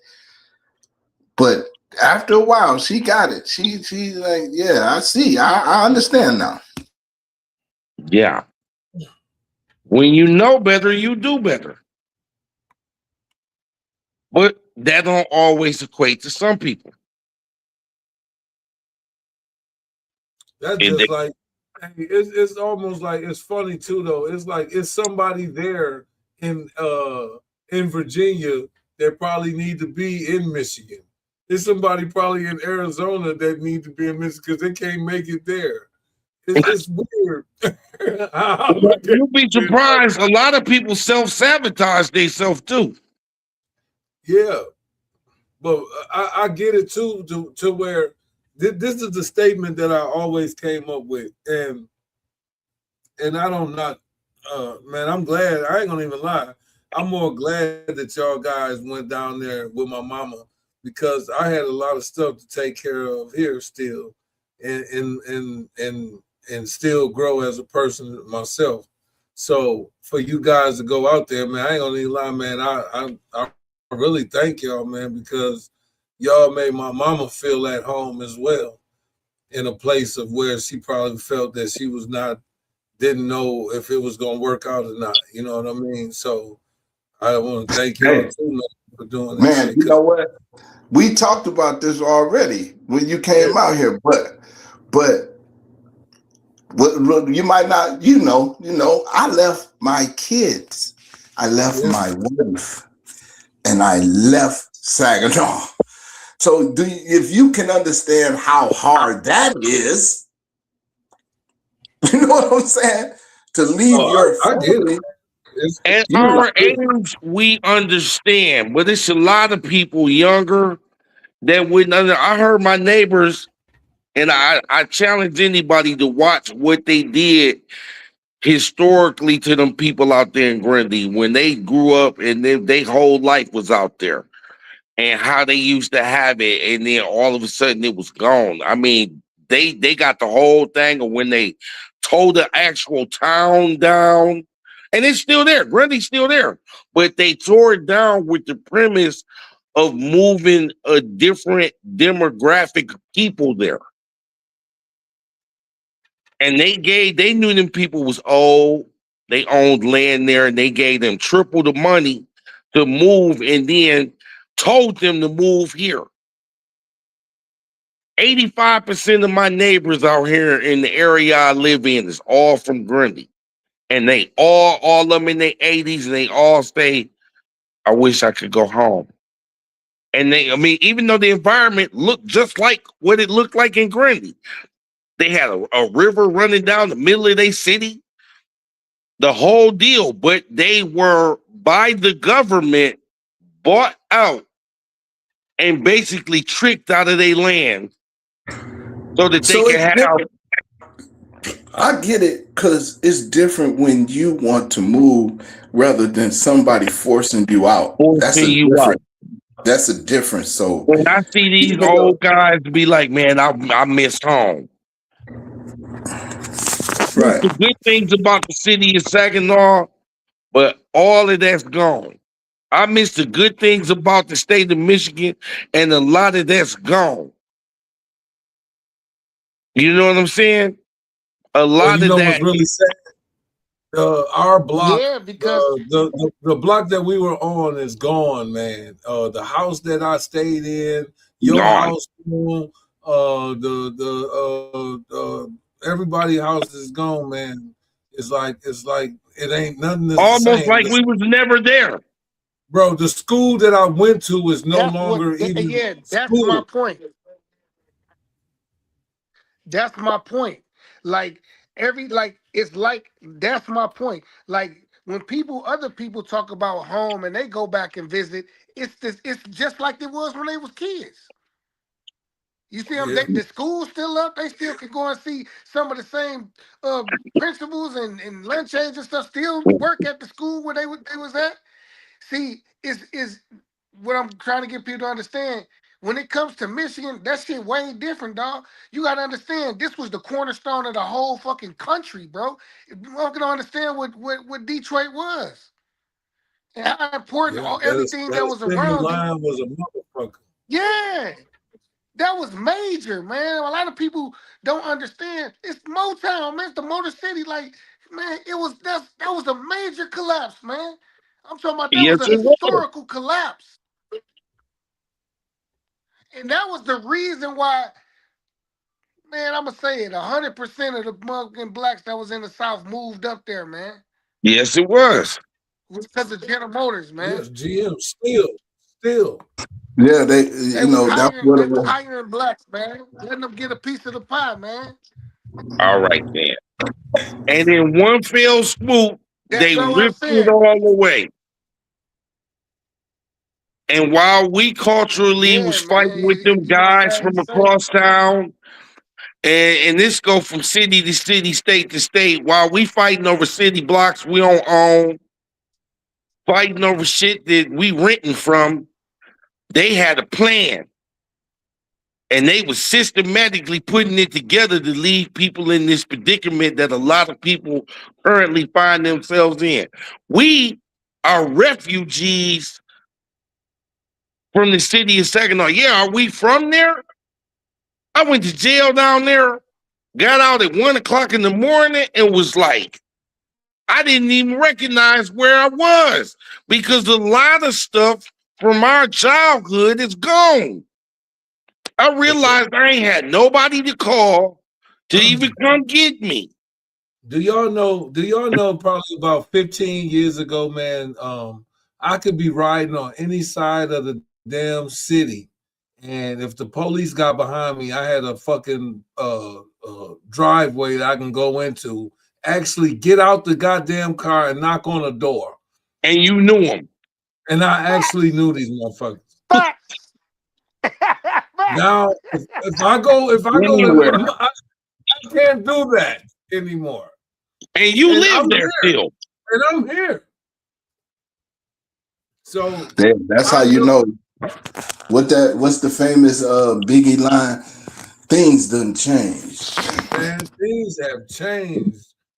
And I know it, man, and I can see the shit, you know what I'm saying? I don't even go certain places no more because I know I'm not even welcome in the spot that I started, motherfucker. Them motherfuckers have been tore my neck off over there. I'm like, damn. They Too crazy. talking about uptown, downtown. I'm like, motherfucker, what the fuck you talking about? Yeah, I what don't is know. I don't even know the lingos no more, bro. I mean, I'm just doing this, whatever this shit is. No. That's when you realize in your 50s, you don't go outside after 10 o'clock.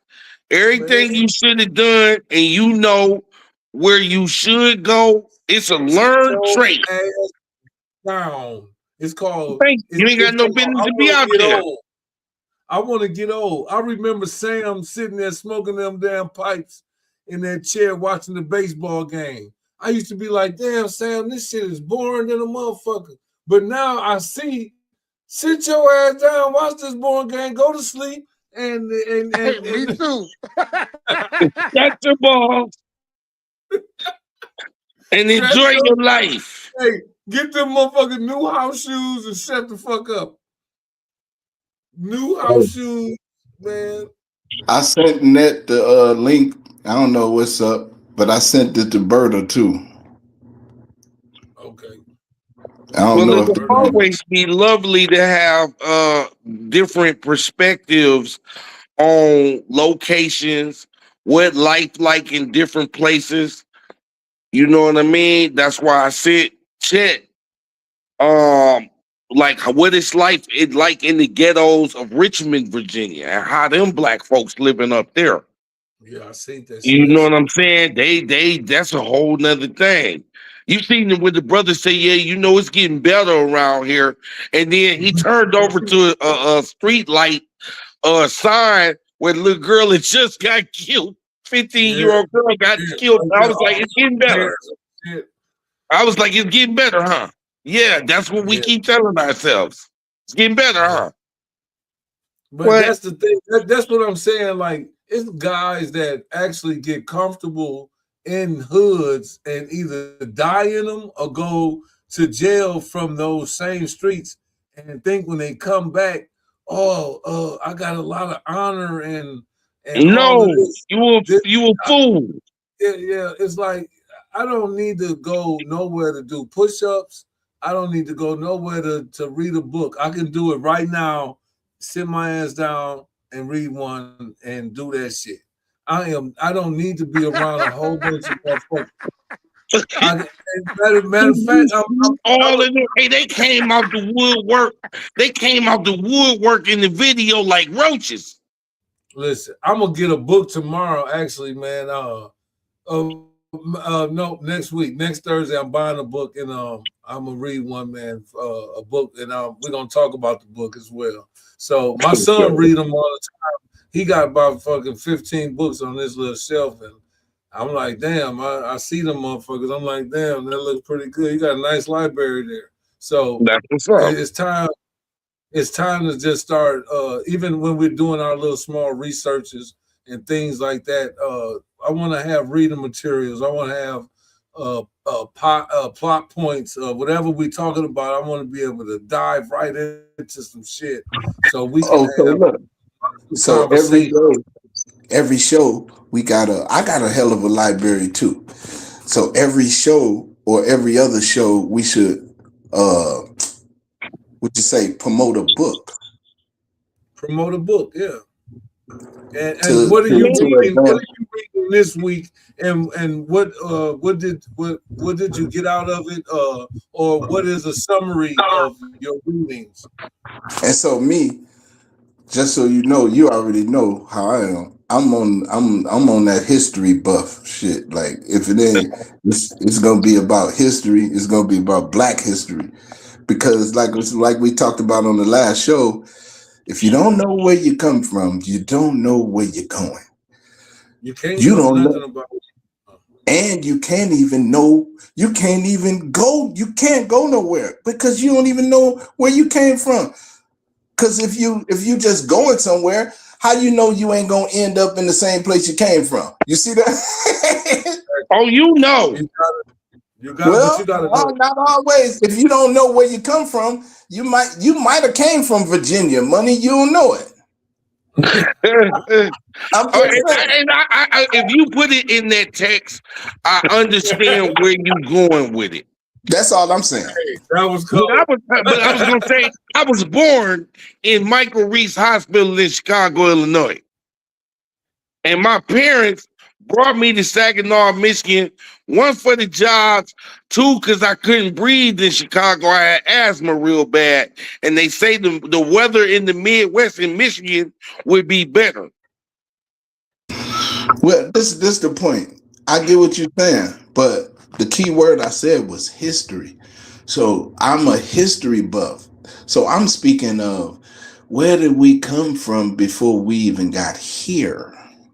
That's what I'm talking about. So Well, I know a large portion of my Choctaw blood that I got. I'm 15% Choctaw Indian. A lot of them is in Oklahoma right now, and they range as far as this way. yeah, I get you. I get you. But I'm gonna say this. How did they get here? Remember we talked about that, Cheddar Yeah, Bob? Yeah. How did they get here? We're not talking about recent history. I'm talking about 1400s, 1300s, the Spanish Inquisition. If you, for those that might not and understand, that is good feats and facts to know, considering a lot of people, white, black, or Hispanic, didn't go to school and didn't learn a damn thing when they was in school. So no, all of that is good facts to learn. yeah, that's because you want to know something. So then you can kind of explain like why certain things is happening, what happened, and why is it like this, and Why why. is it like this now? Right, right. Because everything stems from a past action. So if you kill somebody, you go to prison and come home, you like, okay, I know why I went to prison because I killed that guy. So that's the history behind your journey. You see what I'm saying? Yeah. So it's just to put it in layman's terms. So when you understand where you came from, now you can know where you're going. You'll know where not to go, so to speak. That ain't And for me. move in this life. And you can move, right. And I understand that. That's classic. That's great. To That is segue great off of But dialogue. the thing, you want to know what's the superpower though? The biggest superpower about relocating. When you at home, you were, you know what I'm saying, and can't nobody say they ain't, because we all men and we all come from the same place and we all got what you call uh, pride to a default too sometimes. Nigga, if I'm off my square and I ain't doing too good, I'm in my motherfucking city. Everybody can see that. I move different. I'm not saying I'm doing that now as a 43-year-old here, man. Like, hell no, I ain't saying I'm doing that now. I'm just talking about when you done been there and you never left or lived nowhere else. You be giving a damn what your damn peers think of you. You won't take a bus. You won't take a bus. You won't work at Walmart. You won't do that shit. But if you in a place where nobody know you, you can be shoveling shit. Long as it's a step towards your goals, And it's working for you. you're gonna go and Hey, do it. hey, AZ, But this is what I want to say. if you was at Chet is home, a witness. hey, this where I want to close at. I'm gonna close. If you was at home, you would have procrastinated. You know why? Because you worried about what motherfuckers think of you. Hey, glad you said that, but go so ahead. listen, What I I got gotta say. something. I got something. Cheddar, watch me. Well, both of y'all know I didn't give a damn. I'll go get me a job. I done worked at Ruby Tuesday. I'll catch the bus. Ched, you watch me catch the bus from the house every motherfucking morning. But I Going to want work. to clarify something, Black Hands. I tell these old dudes that's 87, y'all was back from the Stone Ages when you put Dino outside and brought in the cat. Well, for these new people, we from a version of the Stone Ages. Because, like you said, none of us would have had a problem with catching the bus, walking to work. Right, we did, but I get what he's saying because the thing about it is what I thought he was gonna touch on, and he probably was before I cut him off. My bad. But this is what I want to say, and let me know if you're going this way. You can reinvent yourself Yup. in a new That's what y'all place. Here go the thing, man. Listen. Me coming back to Saginaw, y'all don't get it, man, that y'all do understand I moved away. So when I moved away, the place that I came back to, it wasn't the same place. So it was like a new place to me. Like, I don't know if you can understand what I'm saying. You just knew where to go. That's all. It was a new place. You just knew where. I never was hanging out because I was always too tired from practice. I never hung out really to go nowhere, to no parties, never did really anything. All I did was go play basketball, come home, shower, get ready for school, go back, do it again, practice. That's all I'm doing. The fun that you got to think, the shit that I was doing for fun was going to fishing with my grandmama, with my uncle, with his friends. When you could, in the time era when you could do that, and there were what I'm still saying. elders. But this is all that I was doing. It was no partying. It was no, I was playing garbage at nighttime. Yeah, that was the party. But it was always a party. It's just not with strangers. But with nobody else, but with us. So when I came back, you got to think. And then Delvin left. His mama committed a murder, and he got sent away. So when he come back, it was like, damn. It was like we already knew each other, but it was almost like it felt like he was like not real. So when we seen him again, it was like, damn, motherfucker, you missed all this time, and I gotta show you what you missed when you was gone, because Saginaw was your home. So when he came back, we had to show him again what Saginaw was again. Yep. Because he left when he was a kid, and he really hadn't got up in age to where he could even go somewhere by himself. You feel me? Yet he hadn't even got that. And the sad part is, y'all could do that in a time when there was something good to show him about the city of Saginaw. Yeah, I mean, it was something going on to where, like, damn, this over here is this now. This is hey, you know what? We play ball at now. This is where everybody hang out at right here. When Delvin came back, the South Side was booming. It was the spot. It was the place to be on the South Side, man. And I can remember it like it was yesterday. Like everything was going. Look, they still had the stove across the street from Nestle's. It was still open when Delvin came back. But wait, I'm gonna say the words. If you remember, I'm gonna sing it like the song say.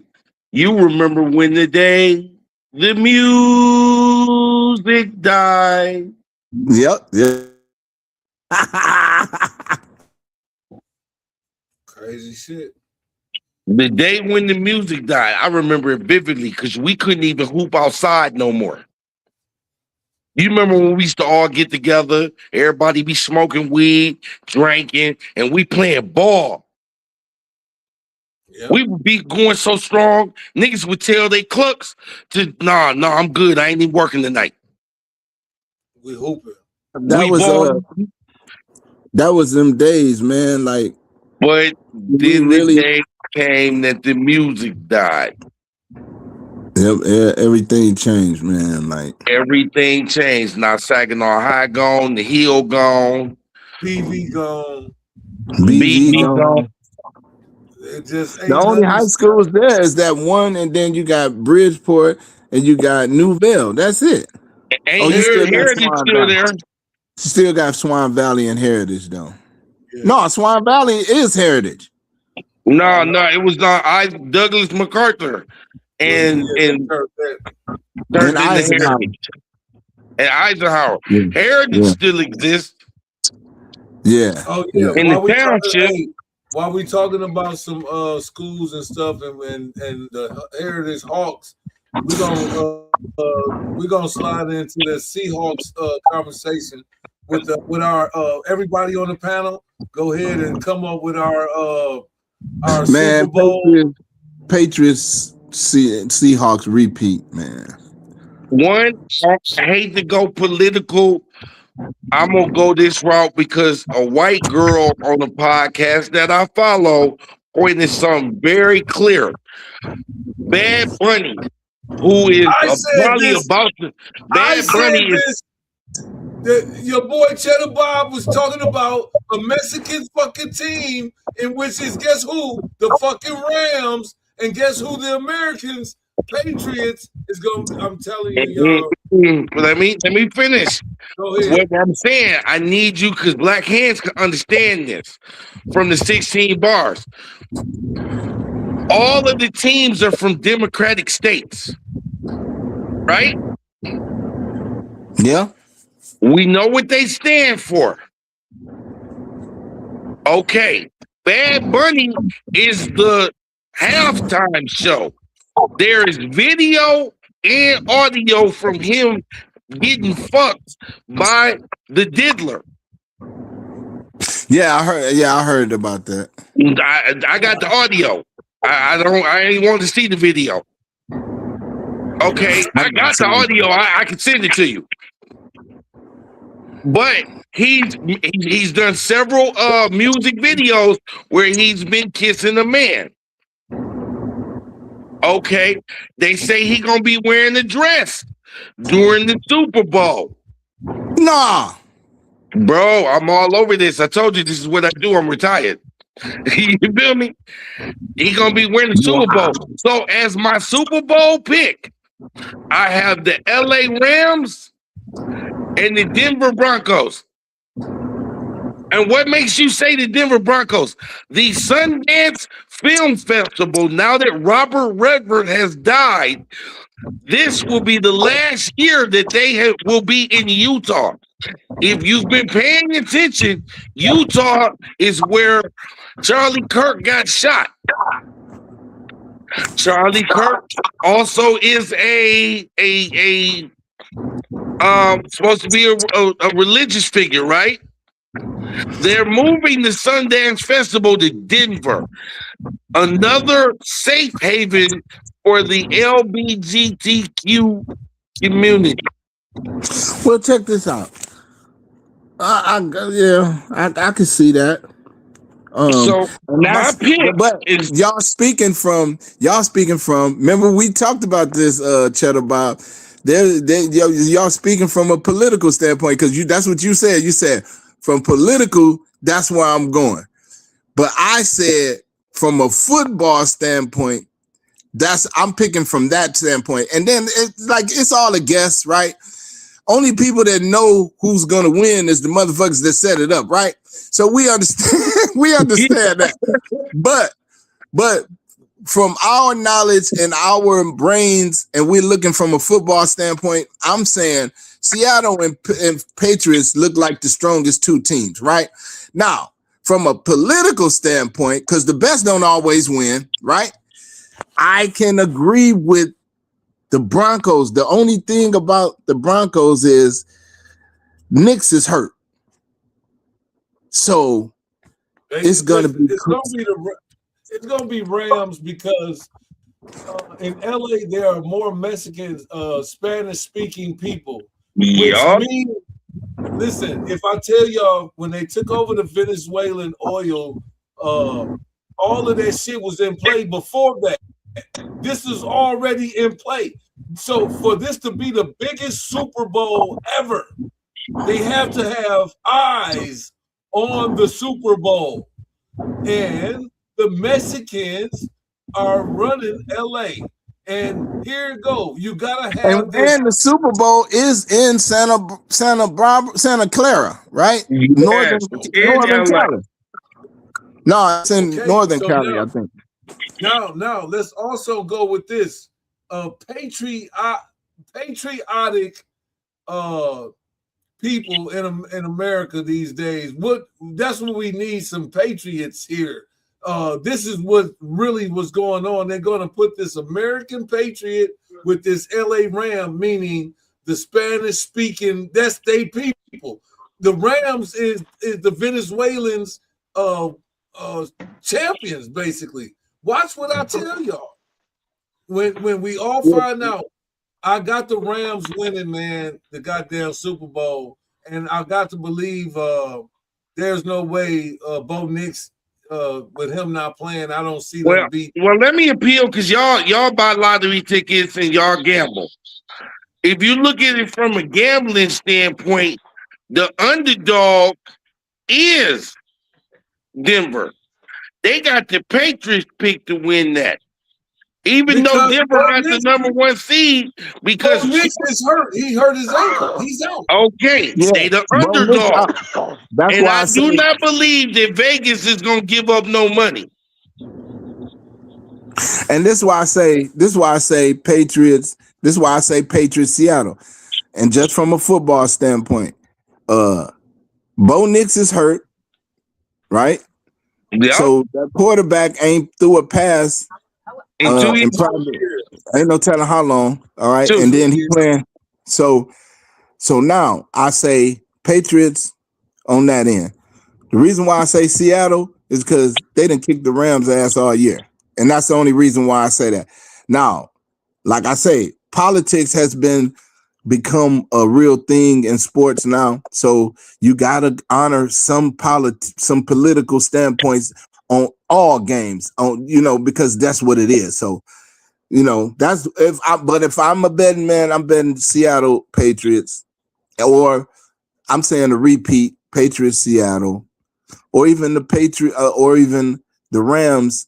I mean, the Rams and Patriots. You know what I mean? So, but yeah. I got that. I can't go off the Rams because y'all remember I'm the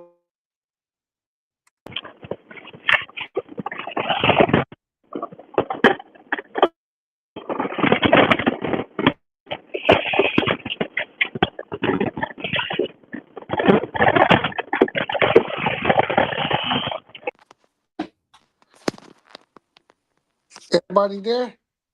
Yeah, we here. We waiting on you. Damn, man. Screen had froze. But y'all remember I was on the Rams, right? Yeah.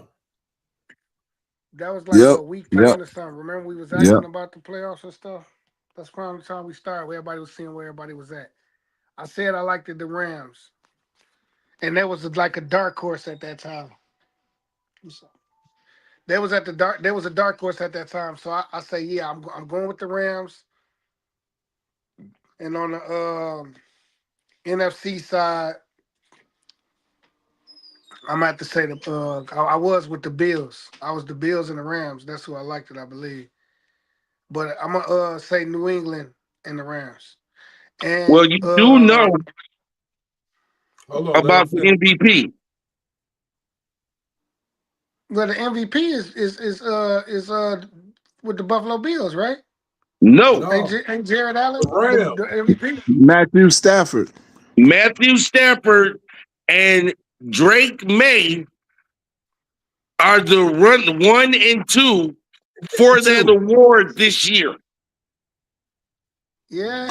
This is the thing. And then too, you're right. But I think why am I saying Drake May? I don't even know why. The NFL and I don't even know why I think they're gonna give it to him for some reason. so they Is it because say, they trying to y'all can resurrect the hear me? Patriots or what? I don't know. Go ahead. They say They Matthew resurrected, Stafford if is the you ask favorite. me, because they won their division.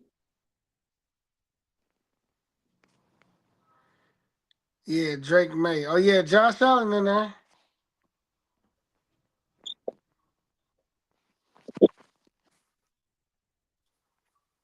What hurt Josh Allen is when them boys couldn't stop them boys, man. It wasn't his fault. He did what he's supposed to do.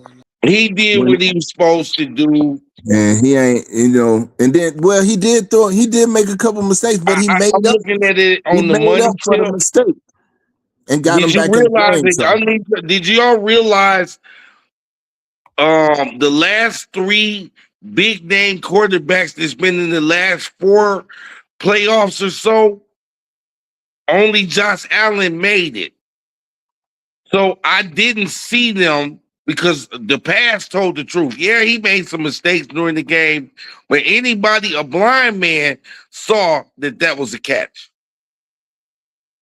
And they called that, and that's what really ultimately cost them the game. And for them to call that so blatantly, as it was explained to me, that because the Denver player was the one that came up with the ball and handed it to the official, they went with that. But knowing the trickery of the NFL in rigging games, everybody saw that man catch that ball. He should have been down by contact. And that didn't happen. So you got, okay, he was down. He landed on his back. The ball was in his arms. He rolled over and dude snatched it. Yeah, his knee hit the ground first, just like the other game did. Listen. Hey, listen. I get everybody's standpoint. It was close. I just don't feel like it was that blatant. Reason why is because you still got to think of the football move rule also within a catch. Like in that motion, like did y'all, if we look at the play and go back and look at the play like we did before, they was tumbling. So it still But gotta dude be had a the ball. possession of the ball. Hear me out. Hear me out. Don't y'all punish, keep though. talking. I'm gonna pull it up right quick. Just take a look at the facts. Just take a look at the facts. Somebody tumbling. You know what I'm saying? Like we getting the ball and this is a running. It was two different kind of plays.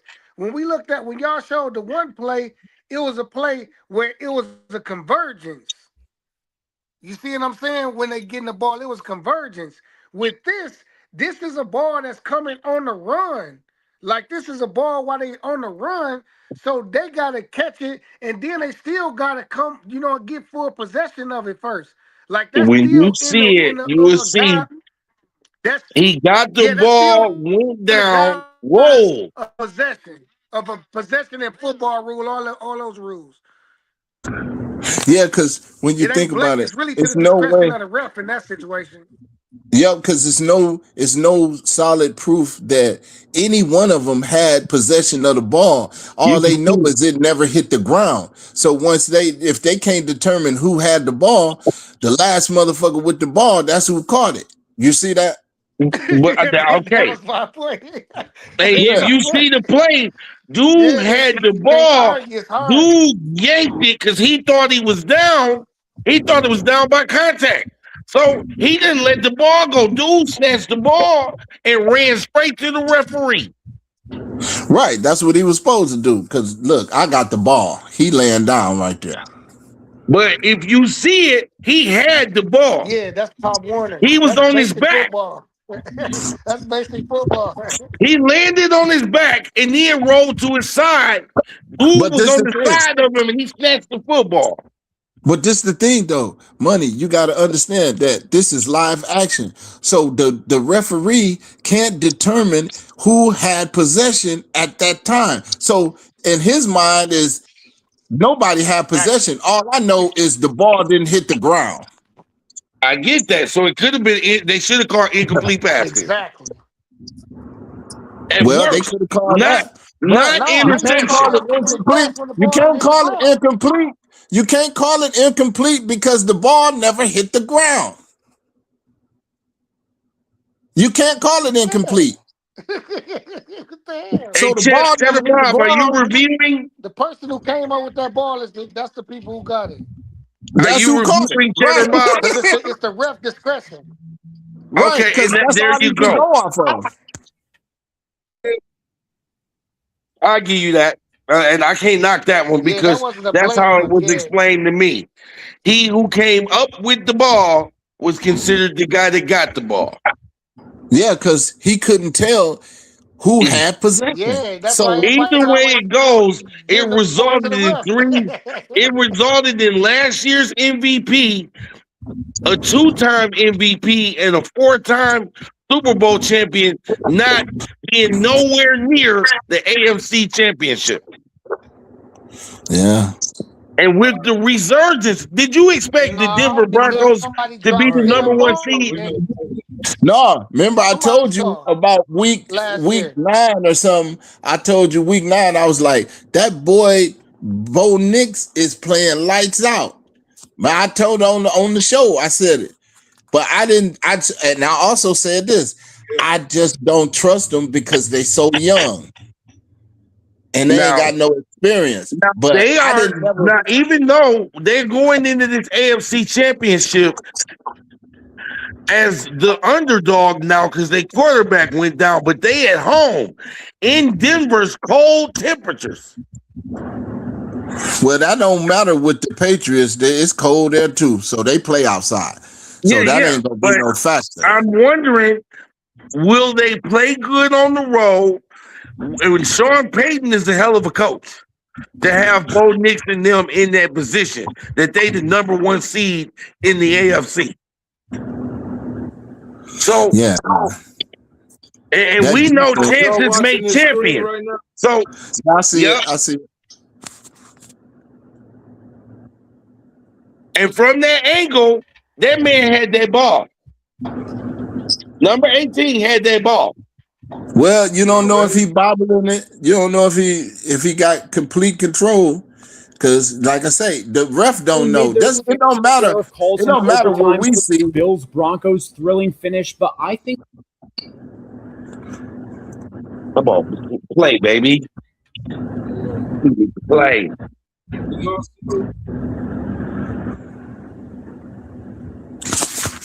the real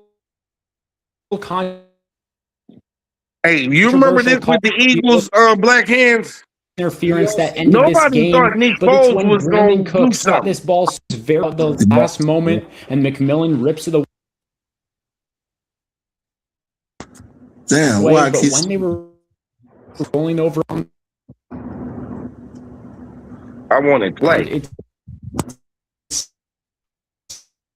still looked like Cooks had at least which would be in range and going to the AFC Championship game. The refs definitely made their fair share of calls in overtime for this Bills Broncos thrilling finish, but I think the real controversial call that should be looked back. Why is it going in and out? Oh wow, connect to the internet. Hey, I want to bring y'all attention to Nick Foles. Y'all remember Nick Foles from Philadelphia? Yeah. Nick Foles Yeah, was I in that remember Nick same Foles. situation, and Nick Foles won a Super Bowl. So I'm not gonna count this Statham kid out. Yeah, but he wasn't led like. No, Nick Foles had a few And games. Bears fans look away because there was another very controversial call. Devontae Bo Nix ain't no Adams made Carson Wentz, man. the refs definitely made their look away Yeah, because but he there got was another hurt. very controversial call. And now Jason Stidham. It's No, not he was about Bo flying. Nix no more. I was just Jason Stidham played for Baylor and was a solid quarterback. Man, Jason but Stidham. he ain't had no passes in the NFL, not less alone a motherfucking playoff game. So yeah, you're right. This is one game away from the Super Bowl, and you think you gonna put all your chips on a motherfucker that ain't had he ain't completed a pass in 3 years. Well, they say too, but Denver, this is Denver's nightmare to deal with. Well, I'm just saying that's why they ain't gonna win. I don't believe they gonna go because of that. Now, Bo Nix, if he behind the center, if he under center, then it'll be a hell of a game. I'm So gonna just by say all that. intents purposes, I'm gonna say with Denver's defense, the Patriots still should blow them out. No, the Denver defense ain't no joke, so I ain't gonna even say that. You must ain't been watching them. I'm getting to a point that if they defense hold out and Stidham just manage the game and don't turn the ball over, because that's what happened to CJ Stroud. He turned the ball over. If they don't turn the ball over, he turned the ball over 5 times and they still only lost by 1 score. So that lets you know that defense is solid, and he just gave them the ball too many times, man. You can't do it. It just can't happen.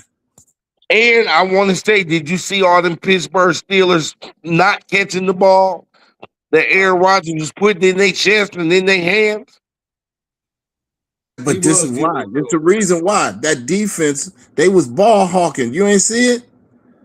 Yeah. They was alligator arms trying to catch them damn balls, man. They knew that defense was headhunting, man.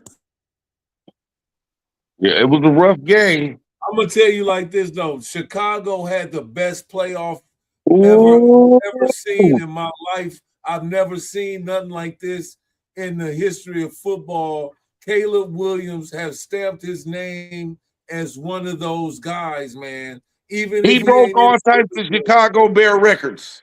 This motherfucker is for real, man. Caleb Williams got my respect this year on some real shit. Like for real, for real. Did y'all see the press conference? No. Did y'all see the Bears press conference? No. What happened? I have the utmost respect for their coach because they asked him in the press conference. So, is there anything you can learn to take away from this game? He said, "There's nothing to learn and take away from this game. It's back to the drawing board." Man. Right, because in his mind, they played well enough to win. It just didn't happen. And he said, "Back to the drawing board for us." Meaning I got to put my people, my players in a better situation that this don't happen again. I don't need them to do nothing but keep doing what they did all year, and I'm gonna make the adjustments. Yeah, he was like, "We going back to the drawing board." Listen, Caleb Williams has become one of my favorite fucking quarterbacks. Black Hands, do you remember? I told people that if the Lions didn't do it in the 2-year window, the Bears was coming. We all said that when that lady died, the Bears ain't gonna be trash no more. Yeah. And I mean, my predictions is true. If we don't get rid of Matthew Stafford and get a nice coordinator in there, we done. We're not going to get our Super Bowl in our lifetime. Arizona Cardinals offensive coordinator, didn't we get No, we have nobody. We have not got everybody is hired him. We just hired somebody. I have to Google it. I have got not one alert about the Detroit Lions. Well, I believe so. I'll have that on the only news that's out is the Ravens got the defensive coordinator from Michigan's national championship team, who was the Chargers defensive coordinator. He is now the Ravens head coach. Yeah, some unknown dude is the Dolphins head coach, and Mike McDaniels is taking the Chargers job. That used to be the Dolphins head coach. That is all that has been done. And of course, John Harbaugh is with the New York Giants. Pittsburgh, the Raiders don't have a coach. The Cardinals don't have a coach. And the Lions don't have an offensive coordinator. I think that seat is filled, but I'll let you know if I find out before when we get off, I'm gonna send it to you. But anybody, we're gonna put our closing statements in. I'm glad we got our picks in. Who we saying basically the consensus that I'm hearing is basically Rams, Patriots. Am I wrong or what? One guy said Seattle Patriots. I said Rams, Denver, and one guy said Rams, Patriots. So the Rams got 2 picks. We don't need to write them down because the Patriots got 2 because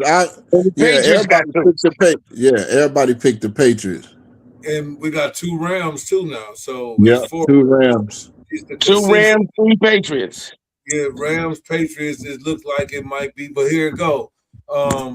That's the thing. Hopefully, man, we can get some squares or something, and it'll be just between us, and it'll be the Happy Face Podcast squares, and for the Super Bowl, and it'll just be who all on the thing, and we'll probably try to see if we can have some winners on our team, and we'll do cash apps or whatever. It'll be probably don't put nothing in, or put $1 in or something, and whatever it is, we'll accumulate put a quarter per quarter, and that way everybody, we just have some fun with it or whatever. We can put a $5 on it, scratch off ticket, something, anything, whatever. But we just have some fun with this shit. See who teams win, and let's just see what we can come up for the next time or whatever. Because we're gonna still have times to do this stuff, and we can have it fun and also make a couple dollars at the same time, and it's all in fun. But anybody got any closing statements for the night? Any shout outs? We know we want to shout out to Net, Berta. Hopefully they watch and say what's up. Hey, hopefully we can get y'all on here next time about some different viewpoints from other people, demographics, all kind of things. AZ Mazone, Money, JOE, and Black Hands. I want to thank y'all for showing up for another great show. Heavy Face Podcast. If you want to donate to the show, it's $ Tycoon Brand at Cash App. Make sure if you can give, it helps the show. So that's what helps the show grow. That's what helps the show keep on moving, and it actually gets a motivation pumping in my blood too. So I want to thank everybody for showing up. If you got something to say, let's go ahead and say it right now, and anybody can start.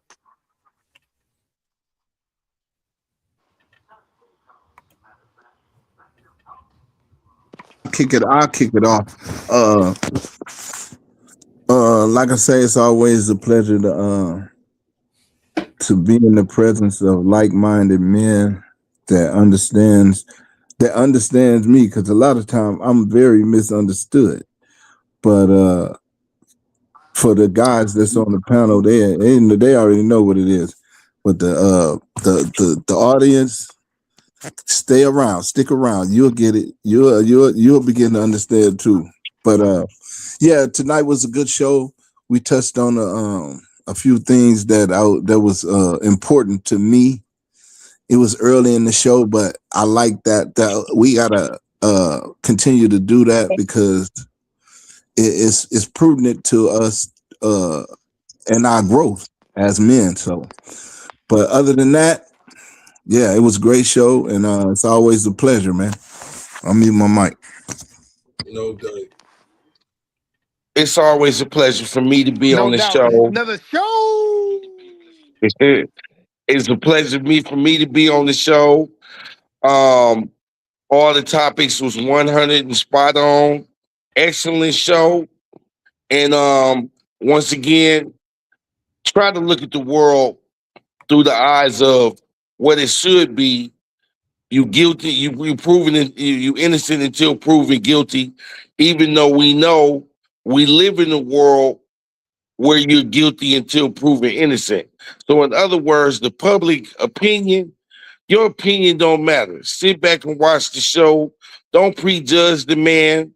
Don't prejudge the situation. Let it play out. And that's my closing statement.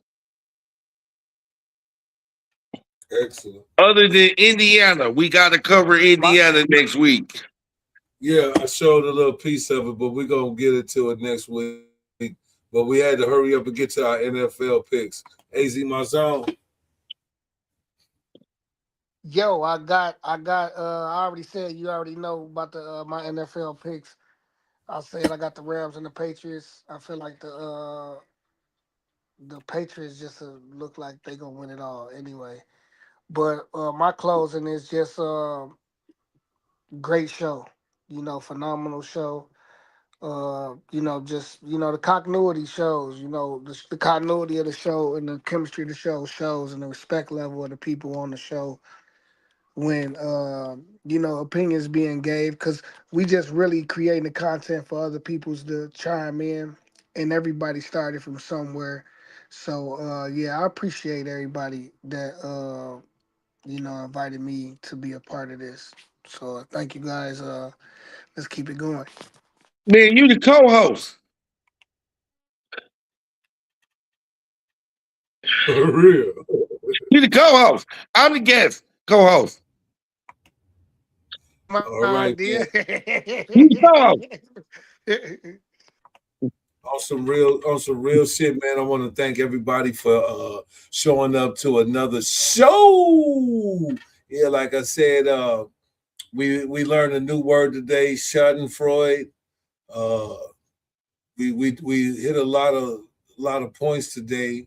We went over Tank Davis. And it's always, I'm always say this, and like I said, I don't want to put the black man down. He's on the run, but turn yourself in and move on with your life so you can just start becoming getting out of this trouble. Indiana, they had a great season, 16-0. We're going to cover that more. Also, the Rams is my pick for the Super Bowl, and that doesn't mean that they're gonna win, man. I'm a Patriots fan. I was with Drew Bledsoe them before they got with Tom Brady them. I was a real big New England fan, so. And it's going, and Rams is one of my favorite teams too. So that's some crazy stuff too, the turf. What was that? The greatest show on turf. They were some bad boys, and that's when they really sparked me with the Rams. Also, Lawrence Phillips played with the Rams. I always had a connection with that team. Dick Vermeil being the coach, setting a good culture there. But in all, I don't want to see. I'm glad we talked about a lot of shit going on and a lot of subjects we touched on, but I do not like seeing someone go through bad things just for me to feel good. But like I said, we talked about it in the show that we all have this feeling of hoping that no one does better, and the negative outweighs positive on this earth. It accumulates faster. So that's why I try to spread more positivity than negativity. And I think that we could switch the narrative of that negative being so heavy on things, and maybe some positive things can start to weigh more than the negative. Anybody that's doing something, I really hope the best for you. No matter who you are out there, if you're doing the same thing I'm doing, I don't care about what you're doing. I'm trying to just grow in my own. I'm trying to level up every single time, and I want to thank everybody for watching. I want to thank for the people that's hidden in the comment section, the people that are liking and sharing our videos. It means a lot to us, and it only takes that one person to keep it growing. Another person, another person, another person. But I want to thank everybody for showing up every time that I hit this button. Y'all right there, man, and that means a lot to me. And I want to thank you guys for inspiring me all the time, and I hope I inspire you guys just to have a push towards something great, even if we might not be there yet, but we can get there by keep working and doing our due diligence in this field. Also, JOE, thank you again for showing up, and everybody that's watching. Happy Face Podcast. Happy Face Podcast. Happy Face Podcast. Thank you guys. Well, we're gonna be back for another show next week, Wednesday. We're gonna try to start at 7:00, and we're gonna move on from there. But like I said, thank you guys for coming. I'm gonna hit y'all off with this little freestyle at the end, like I do every time. Mr. Tank Davis song today. That dude crazy. So I'm gonna hit y'all out with a Tank Davis. Tank Davis freestyle on their ass. Where my shit at? There you go. There go my music. Gotta keep the music.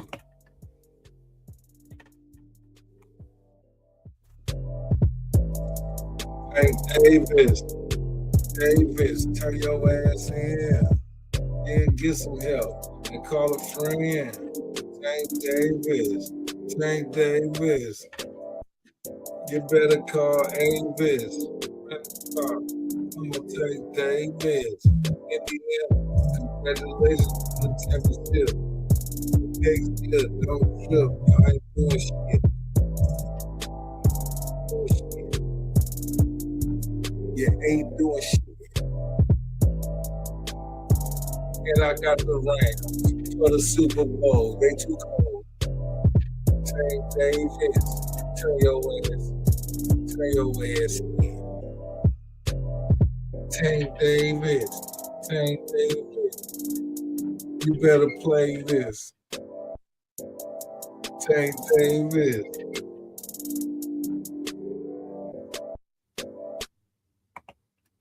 Peace.